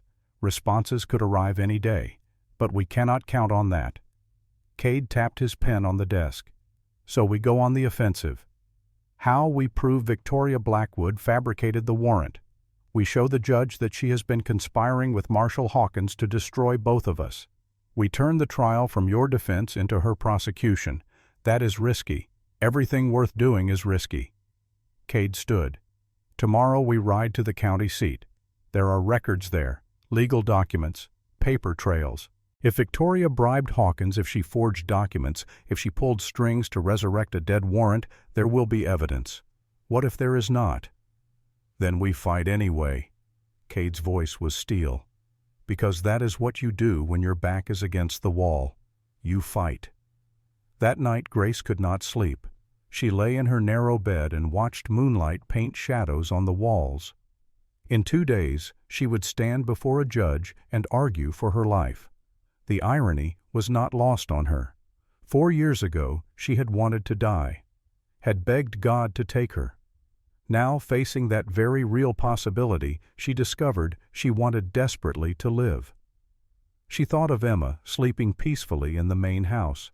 The child had recovered quickly from her ordeal, resilient in the way only children can be. But she stayed close to Grace now, as if afraid Grace might disappear if she looked away too long. Grace thought of Cade, his quiet strength, his unexpected protection. She thought of the way he looked at her sometimes when he thought she was not watching, like he was seeing something he had lost and found again. She thought of this ranch, this harsh and beautiful land, these hard and honest people. Somewhere in the past month, Texas had stopped being a hiding place and had become home. Grace closed her eyes and prayed, not for deliverance, not for miracles, just for strength. Whatever came, she would face it standing. Morning arrived cold and clear. Grace dressed in her best clothes, a simple gray dress Martha had helped her mend and press. She braided her hair and pinned it up. Looking in the small mirror, she saw a different woman than the one who had arrived a month ago. That woman had been desperate and broken. This woman was still afraid, but no longer defeated. Cade was waiting in the yard with 2 horses saddled. He had shaved and wore a clean shirt and his good hat. He looked every inch the successful rancher, a man of substance and respect. Ready. His voice was gentle, as I will ever be. They rode toward the county seat, a larger town 20 miles south. The journey took most of the morning. They spoke little, but the silence was companionable rather than awkward. Grace found herself acutely aware of Cade beside her, the way he sat his horse, the occasional glance he sent her way, the protectiveness in his bearing. The county seat was called Anderson, named after the judge who now resided there. It was bigger than Redemption, with actual streets and a courthouse built of stone. Cade led them directly to the courthouse and the records office in the basement. A clerk looked up from his desk as they entered. "Help you?" "We need to see records of telegrams sent and received in the past month, specifically any communication between Redemption and Missouri." The clerk frowned. "That is private communication. Not when it involves forgery and conspiracy." Cade's voice hardened. "My name is Cade Mercer. I own Mercer Ranch. This woman has been falsely accused of murder by parties in Redemption who fabricated legal documents. I want to see proof." The clerk hesitated. Then he said, "I would need authorization from Judge Morrison." "Then get it. We will wait." The clerk disappeared into a back room. 20 minutes later, Judge Morrison himself appeared, his presence filling the small office. "Mr. Mercer, I know of you by reputation." Judge Morrison extended his hand. "Thank you, Your Honor." Cade shook his hand. "This is Grace Thornton, the accused murderess." Judge Morrison studied Grace. "You do not look like a killer, Miss Thornton." "I am not one, Your Honor. We shall see." The judge turned to the clerk. "Show them the telegram records for the past month.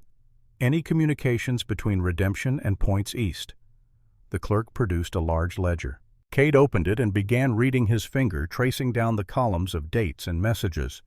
Grace watched his face, trying to read his expression. Then he stopped.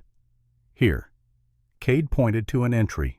3 weeks ago, a telegram from Victoria Blackwood in Redemption to a Judge Samuel Hayes in Kansas City, Missouri. It reads, "Need legal assistance regarding old warrant. Woman named Grace Thornton wanted for murder of husband William Thornton, 1864. Urgent. Will pay for information and documentation." Judge Morrison leaned in to read, and the response, Cade turned the page. 2 days later. "From Hayes to Blackwood. Have located warrant. Can resurrect and forward for fee of $500. Advise if interested." Judge Morrison's face darkened. "That is bribery and conspiracy. There is more." Cade continued reading. Blackwood's response. "Agreed. Send warrant to Marshal James Hawkins, Redemption, Texas. Payment to follow upon receipt." The judge straightened. "This is enough to dismiss the charges and arrest both Blackwood and Hawkins." Grace felt her knees go weak. "It is over." "Not quite." Judge Morrison's voice was cautious. "This proves the warrant was obtained through illegal means, but it does not prove you are innocent of the original charge. It simply means the warrant itself is invalid." "Then what happens?" "The trial proceeds, but without a valid warrant, the burden of proof shifts. The prosecution must prove you committed murder. You need only show reasonable doubt."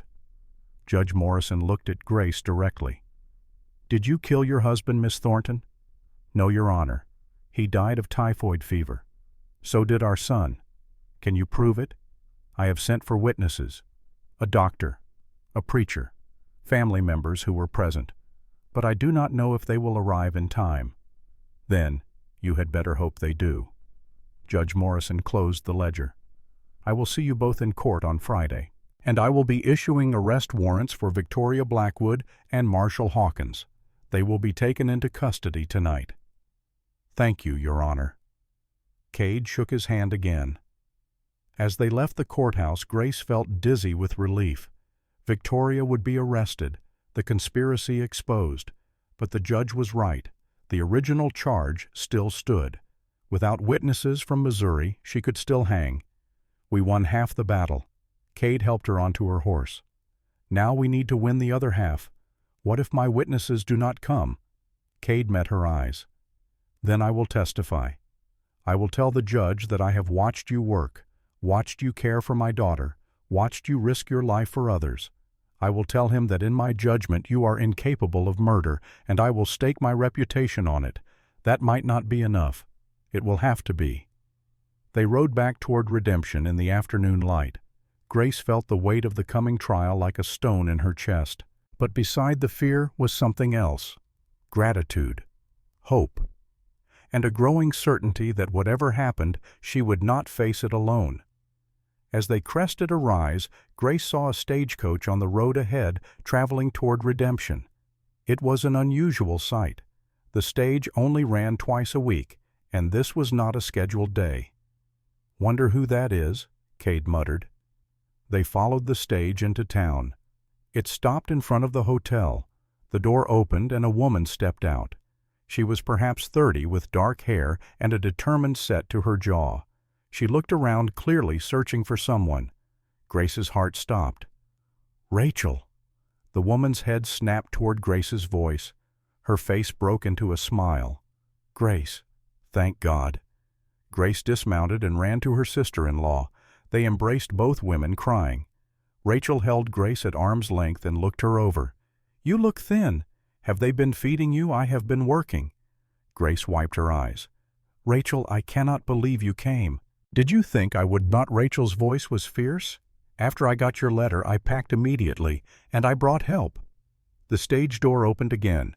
An elderly man emerged carrying a black medical bag. He was perhaps 70, with white hair and kind eyes behind wire spectacles. "Dr. Morrison," Grace gasped. The doctor smiled. "Hello, Grace. I hear you need a witness." Behind him came another figure.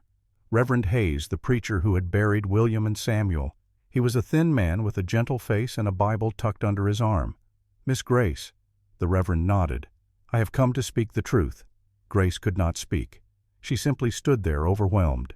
Cade appeared beside her and extended his hand to Rachel.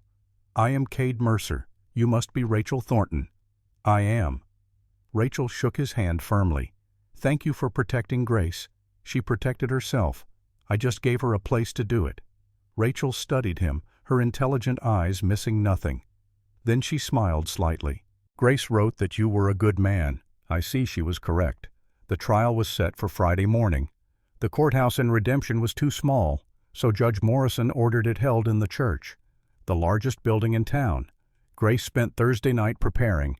Rachel helped her press her clothes and pin up her hair.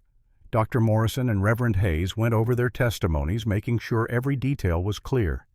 Cade sat in on these preparations, listening intently, occasionally asking questions. Martha cooked a large dinner, and they all ate together around the kitchen table. Emma sat beside Grace, holding her hand under the table. The child had not left Grace's side since Rachel and the others arrived. "Are you scared?" Emma whispered. "A little." Grace squeezed her hand. "But I am also ready. What if they say you did something bad? Then your father and I will explain that I did not, and people will listen. But what if they do not listen?" Grace looked into Emma's worried eyes. "Then we will make them listen. Sometimes, sweetheart, you have to fight for the truth, even when it is hard, even when you are scared." Emma nodded solemnly. "I will fight too. I will tell them you are good. Thank you. But I hope you do not have to do that. This is grown-up business. You are my friend." Emma's voice was certain. Friends fight for each other. After Emma was put to bed, the adults gathered in Cade's office. Judge Morrison had sent word that Victoria Blackwood and Marshall Hawkins were both in custody, awaiting their own trials. But they would be present tomorrow to hear the case against Grace. "That will work in our favor," Rachel said. "The jury will see them in chains, will know they conspired against you. Or they will see them as victims of an overreaching judge." Cade leaned against his desk. "We cannot count on anything." "What is our strategy?" Dr. Morrison asked. "Truth." Cade looked at Grace. "We tell what happened. No embellishment, no drama, just the facts. William and Samuel got sick. Grace nursed them. They died despite her best efforts. People who were there can verify this." "And the reason she left Missouri?" Reverend Hayes asked. "Because she was accused, and no one would listen." Grace spoke up. "Because grief and loss made me want to disappear. Because I could not bear to stay in a place that held so many memories." "That is understandable." The Reverend nodded. "Anyone who has lost loved ones will sympathize." Rachel looked at Grace. "Are you prepared for them to ask about the arsenic?" Grace nodded. "I purchased arsenic 3 months before William died. It was for rats in the barn. The storekeeper who sold it to me is dead, but his ledgers still exist. They show multiple purchases by multiple people. It was common. And the inheritance?" Cade asked. $200 from the sale of our farm." Grace's voice was steady. "Hardly enough to kill for.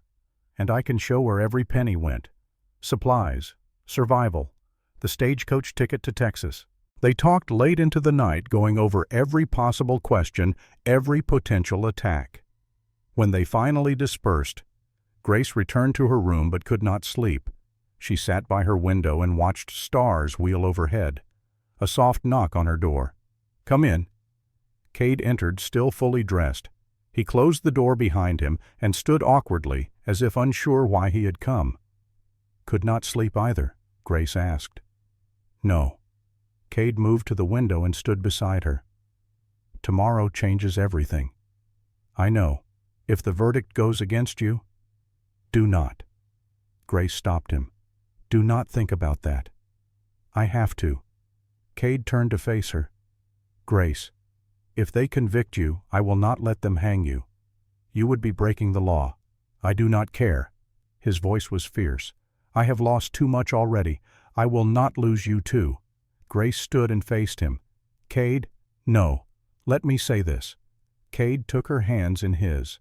"When you walked onto my ranch, I was dead inside, going through motions, raising Emma, but not really living. And then you came and everything changed." Emma smiles now. She laughs. She has hope. "And I—" His voice broke. "I have hope too. I am just a woman running from her past. You are the woman who made me want a future." Cade's gray eyes held hers. "Whatever happens tomorrow, I need you to know that. You matter. You are seen.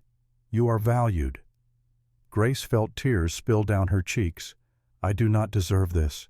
I do not deserve you. You deserve everything." Cade reached up and gently wiped away her tears. "You deserve peace and safety and happiness. And if it takes me the rest of my life, I will make sure you have those things." Grace could not speak. She simply stepped forward and let Cade wrap his arms around her. They stood there in the darkness, holding each other, drawing strength from each other. And for those few stolen moments, Grace allowed herself to believe that everything might actually work out. Friday morning dawned cold and gray. Clouds hung low over the land, threatening rain. Grace dressed with Rachel's help. The gray dress, hair pinned severely back, no adornment except her mother's small silver cross. "You look perfect." Rachel squeezed her shoulders, strong, dignified, innocent.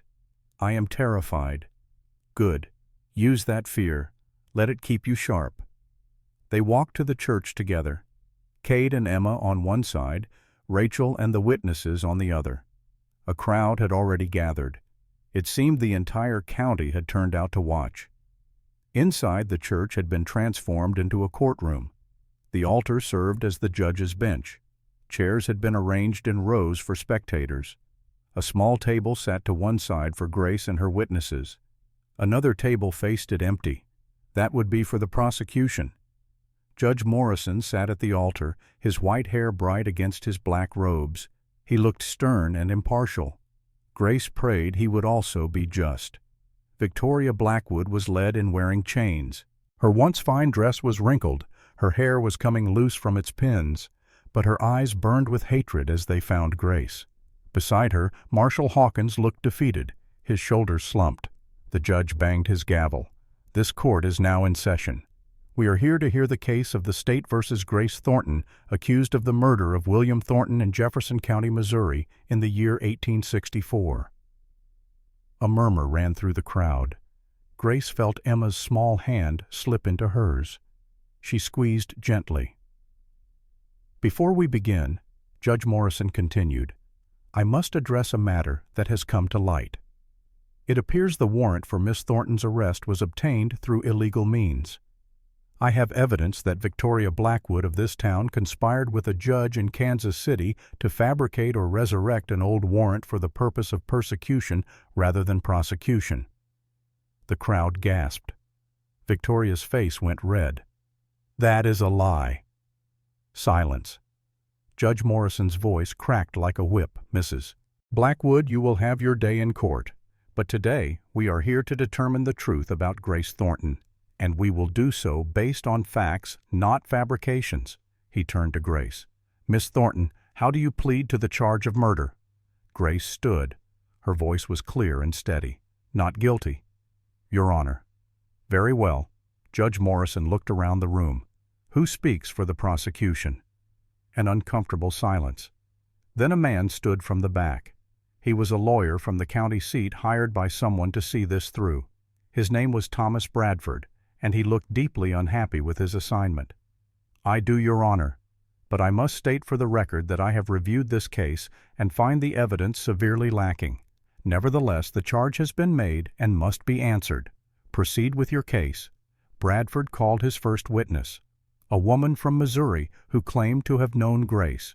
She testified that Grace and William had argued frequently that the marriage was unhappy, that Grace had been seen talking to another man. Rachel leaned close to Grace. Who is she? I have no idea.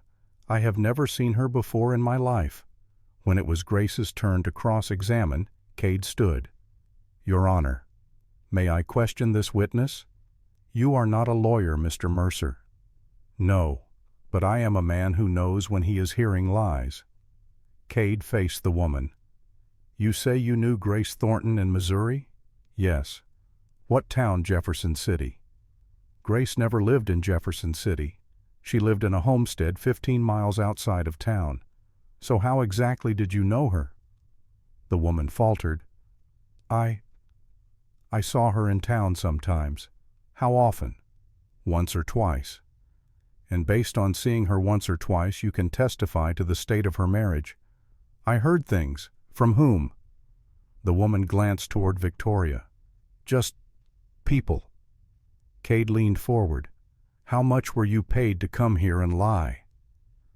The crowd erupted. Judge Morrison banged his gavel. Order. Your Honor, this woman is a fraud. Cade's voice carried over the noise. She does not know Grace Thornton. She was paid to fabricate testimony, and I suspect I know by whom. The judge fixed the woman with a hard stare. Is this true? The woman crumbled. Yes. Mrs. Blackwood paid me $50 to come here and say those things. Another gasp from the crowd. Victoria stood, her face twisted with rage. That is a lie. I never— Sit down, Mrs. Blackwood. Judge Morrison's voice was ice. One more outburst and I will have you removed. The prosecution's case collapsed after that. Bradford called 2 more witnesses, but both were easily discredited. Grace almost felt sorry for the lawyer. He was trying to do his job with nothing but lies to work with. Then it was Grace's turn. Rachel stood first. State your name for the record. Rachel Thornton.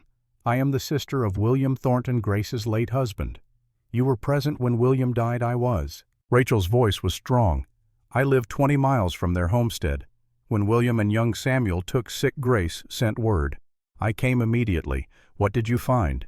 I found Grace exhausted beyond measure. She had been nursing them for 5 days without sleep. The doctor had been there twice. William was in the grip of typhoid fever. So was Samuel. Did Grace seem distressed? She was devastated. Rachel's voice softened. My brother was dying and she could not save him. It broke her. Did you observe her care for them every moment? She never left their sides. She tried every remedy the doctor suggested. She prayed constantly. She would have given her own life to save them if she could. And when they died, Rachel's eyes filled with tears. Grace held William as he took his last breath.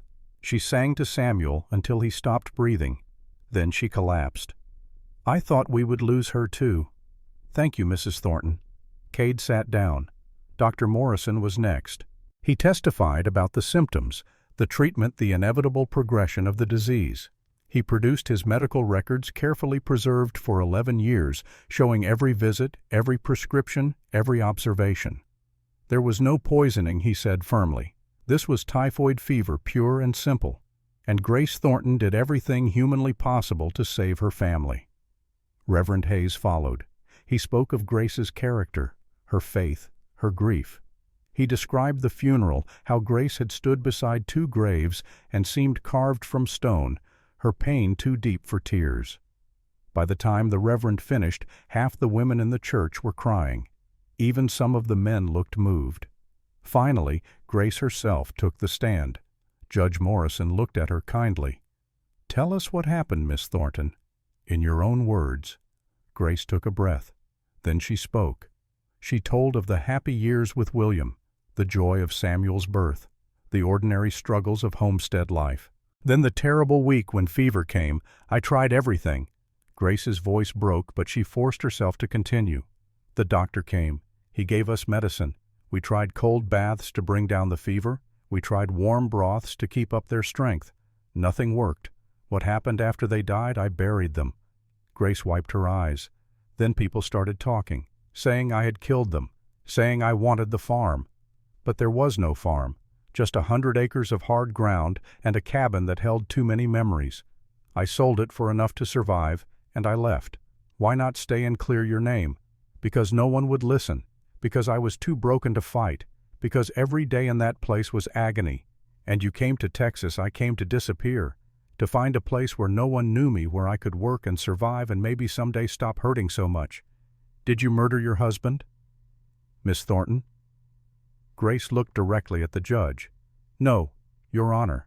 I loved William with all my heart, and I would give anything, absolutely anything, to have him and Samuel back. Silence filled the church. Then Judge Morrison said, "You may step down." The judge took a recess to consider his verdict. Grace stood outside the church surrounded by her people. Rachel held one hand. Emma held the other. Cade stood behind her, a solid presence. "Whatever happens," Rachel said, "you told the truth. That matters. The truth does not always win. It did today." Cade's voice was certain. "I saw the judge's face. He believes you." After an hour they were called back inside. Judge Morrison sat at the altar, his expression unreadable. The crowd held its breath. "I have considered all the evidence." His voice filled the church.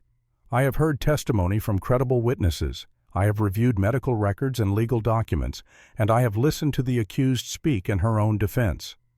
He paused. Grace felt Emma's hand tighten on hers. The original charge of murder was based on rumor and speculation. The warrant was obtained through illegal means. The prosecution's witnesses were proven to be frauds. Meanwhile, the defense has provided overwhelming evidence that William Thornton died of natural causes, specifically typhoid fever, and that Grace Thornton did everything possible to save him. Judge Morrison looked directly at Grace. "Therefore, I find the defendant not guilty of all charges. She is free to go." The church erupted. People cheered. Rachel sobbed. Emma threw her arms around Grace's waist. And Cade, dignified Cade who never showed emotion, pulled Grace into his arms and held her as if he would never let go. Victoria Blackwood screamed, "This is wrong. She is guilty. She must be punished. The only person being punished today is you, Mrs. Blackwood." Judge Morrison's voice was steel. "You fabricated evidence. You bribed witnesses. You conspired to pervert justice. I am remanding you and Marshall Hawkins to the county jail to await trial for conspiracy fraud and attempted kidnapping. And I am recommending you both receive the maximum sentence the law allows."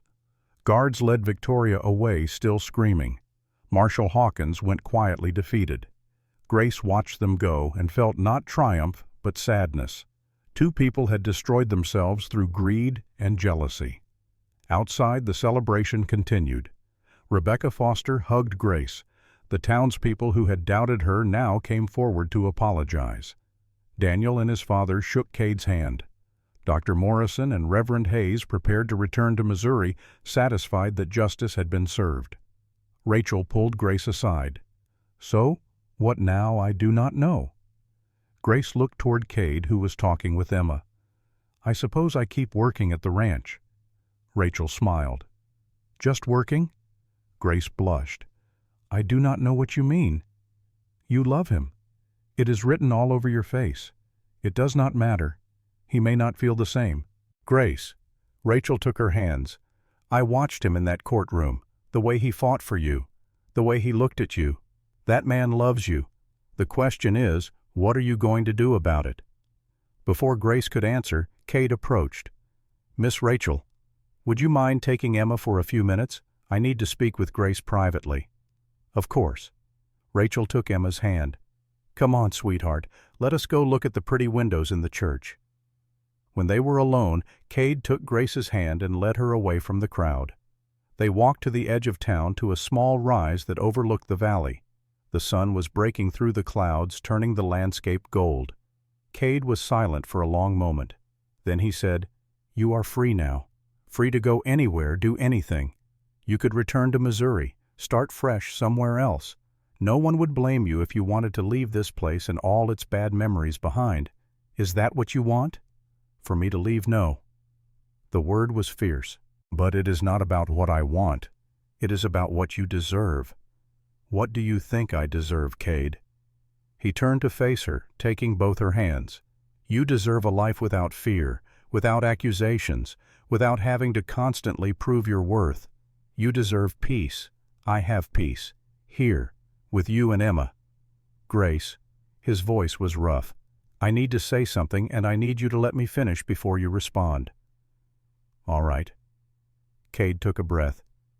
"When Sarah died, I thought I was done. I thought the best parts of my life were over. I would raise Emma, run the ranch, and that would be enough. I told myself I did not need anything more, could not handle anything more. Then you appeared, stubborn, fierce, broken, but refusing to stay broken. You marched onto my property and demanded work. You faced down hired guns and corrupt marshals and the most vicious gossip this town has ever seen. You saved my daughter. You made her smile again. You made me feel again." He stepped closer. "I know you have been through hell. I know trusting anyone is terrifying after what you have endured. But Grace, I am asking anyway, stay, not as an employee, stay as my wife. Help me raise Emma. Build a life here. Let me spend every day proving that you made the right choice." Grace felt tears streaming down her face. "I have nothing to offer you, no money, no land, no status. Just myself. Just yourself is everything." Cade reached into his pocket and pulled out a small gold ring. It was simple, unadorned, clearly well worn. "This was Sarah's ring. She asked me before she died to find someone who would love Emma as much as she did, someone who would make our family whole again. I think she meant you. Cade, I am terrified. So am I. But I am more terrified of waking up one day and realizing I let you walk away." Grace looked at the ring, then at Cade's face. She thought of William, her first love, the father of her child. She thought of the grief and guilt she had carried for 4 years, and she realized that William would want this for her. He would want her to live, to love, to be happy. "Yes." The word came out as a whisper. "Yes, I will marry you." Cade's face transformed. He slipped the ring onto her finger, then pulled her into his arms and kissed her. It was not their first kiss, but it felt like a beginning, like everything before had been prologue, and now finally the real story was starting. When they broke apart, Grace said, "There is something you should know. What I am broken in ways that may never fully heal. I still dream of William and Samuel. I still wake up sometimes thinking they are alive. I may always carry that grief." "Good." Cade touched her face gently. "Because I am broken too, and maybe 2 broken people can hold each other up better than 2 whole ones ever could." They walked back to town hand in hand. Emma saw them coming and started running. She threw herself at them both, her small arms trying to encompass them. "Does this mean Grace is staying forever?" "Yes, sweetheart." Cade lifted his daughter into his arms. "We are getting married." Emma's face split into a grin. "Will she be my new mama?" "If you will have me." Grace stroked Emma's hair. Emma wrapped her arms around Grace's neck. "I prayed for a mama.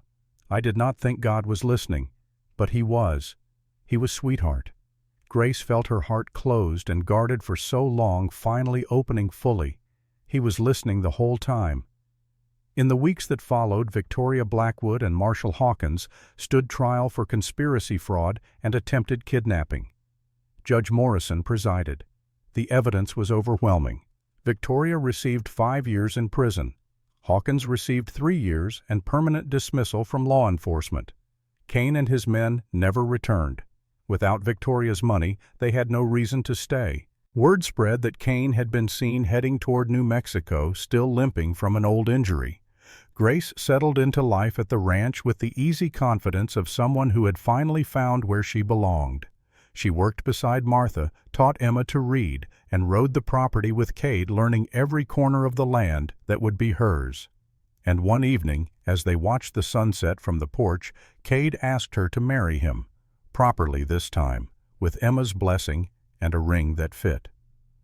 The wedding took place a month later. It was a simple ceremony in the same church where Grace had been tried and acquitted. Reverend Hayes, who had stayed on for a few weeks to help rebuild his Missouri congregation, performed the service. Rachel stood as Grace's witness.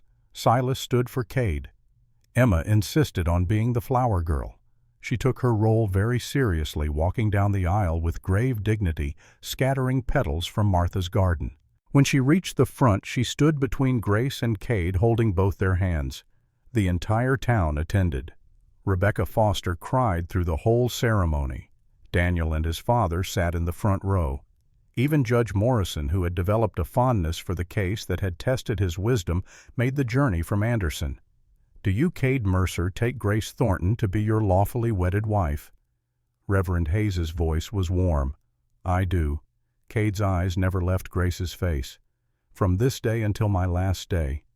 "And do you, Grace Thornton, take Cade Mercer to be your lawfully wedded husband?" Grace looked at Cade, at Emma, at the community gathered to witness this moment. She thought of all the roads that had led her here. The grief and loss, the fear and flight, the desperate hope that somewhere, somehow, she might find a place to belong. "I do." Her voice rang clear. "I do with all my heart." Reverend Hayes smiled. "Then by the power vested in me, I now pronounce you husband and wife. You may kiss your bride." Cade kissed Grace gently, reverently. The church erupted in applause. Emma hugged them both. And Grace felt for the first time in 4 years completely and utterly home. The reception was held at the ranch. Long tables were set up in the yard. Martha and Rebecca had cooked enough food to feed the entire county. Fiddlers played. Children danced. The sun set in a blaze of red and gold, painting the sky like a benediction. As darkness fell, lanterns were lit. Grace stood on the porch of what was now her home and watched the celebration. Cade appeared beside her, 2 cups of cider in his hands. He offered her one. Happy Grace took the cup and smiled. "More than I ever thought possible." They stood in comfortable silence, watching their guests. Then Cade said, "I have something for you." He pulled out a folded paper. Grace opened it to find a land deed. Her eyes widened. "What is this, half the ranch?" Cade's voice was firm. "We are partners in everything now. This is your home as much as mine." "Cade, I cannot accept this. It is too much. It is not enough." He took her hand. "You have given me back my life. The least I can do is give you legal claim to yours." Grace looked at the deed, at this man who had stood by her when everyone else condemned her, who had fought for her freedom, who had offered her not just love but equality. She folded the deed carefully and tucked it into her dress. "Thank you." Her voice was thick with emotion. Emma ran up onto the porch, breathless from dancing. "Mama, Papa, come dance with me. Mama." The word still sent a thrill through Grace every time Emma said it. "We will be right there." Emma grabbed their hands and pulled them toward the music. Grace let herself be led. She let herself laugh. She let herself dance under the Texas stars with her husband and her daughter and the community that had become her family. Later, much later, after the guests had gone and Emma was asleep and the ranch was quiet, Grace stood at her bedroom window. Their bedroom window. She looked out at the land that was now hers, at the life she had built from ruins. Cade appeared behind her, wrapping his arms around her waist. "What are you thinking?" Grace leaned back against him. "I am thinking about second chances, about how sometimes you have to lose everything before you can find what really matters. And what really matters? This." Grace turned in his arms. "You, Emma. This family we are building, this life we are choosing every day." Cade kissed her forehead. "No more running, no more running." Grace smiled. "I am done running, Cade. I am home." They stood together at the window, watching the stars wheel overhead. The same stars that had witnessed Grace's grief and flight now witnessed her healing and her hope. And in the darkness of the Texas night, 2 broken people held each other and believed finally in tomorrow. Years later, people would tell the story of Grace Mercer, the woman who came to redemption with nothing and stayed to build an empire. They would talk about her strength, her courage, her refusal to be defeated. They would tell their daughters to be like Grace, to stand tall in the face of accusations, to fight for truth even when the world was against them. But Grace herself never thought of herself as remarkable. She was simply a woman who had survived grief and found love again. A woman who had learned that home was not a place but the people who stood beside you when everything fell apart. And every night before she closed her eyes, Grace whispered a prayer of gratitude. For Cade, who had given her safety and partnership. For Emma, who had given her purpose and joy. For the harsh and beautiful land of Texas, which had given her a place to belong. She had come to Texas to disappear. Instead, she had found herself, and that Grace thought was the greatest gift of all. The story of Grace Thornton, who became Grace Mercer, was not a story of rescue. It was a story of redemption. Not just hers, but Cade's and Emma's, and even the town's.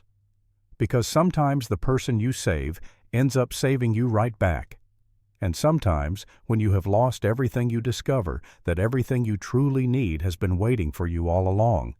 You just have to be brave enough to reach out and take it. Grace Mercer lived to be 83 years old.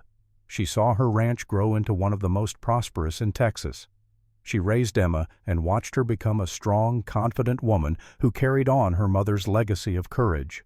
She had 3 more children with Cade, filling the house with laughter and life.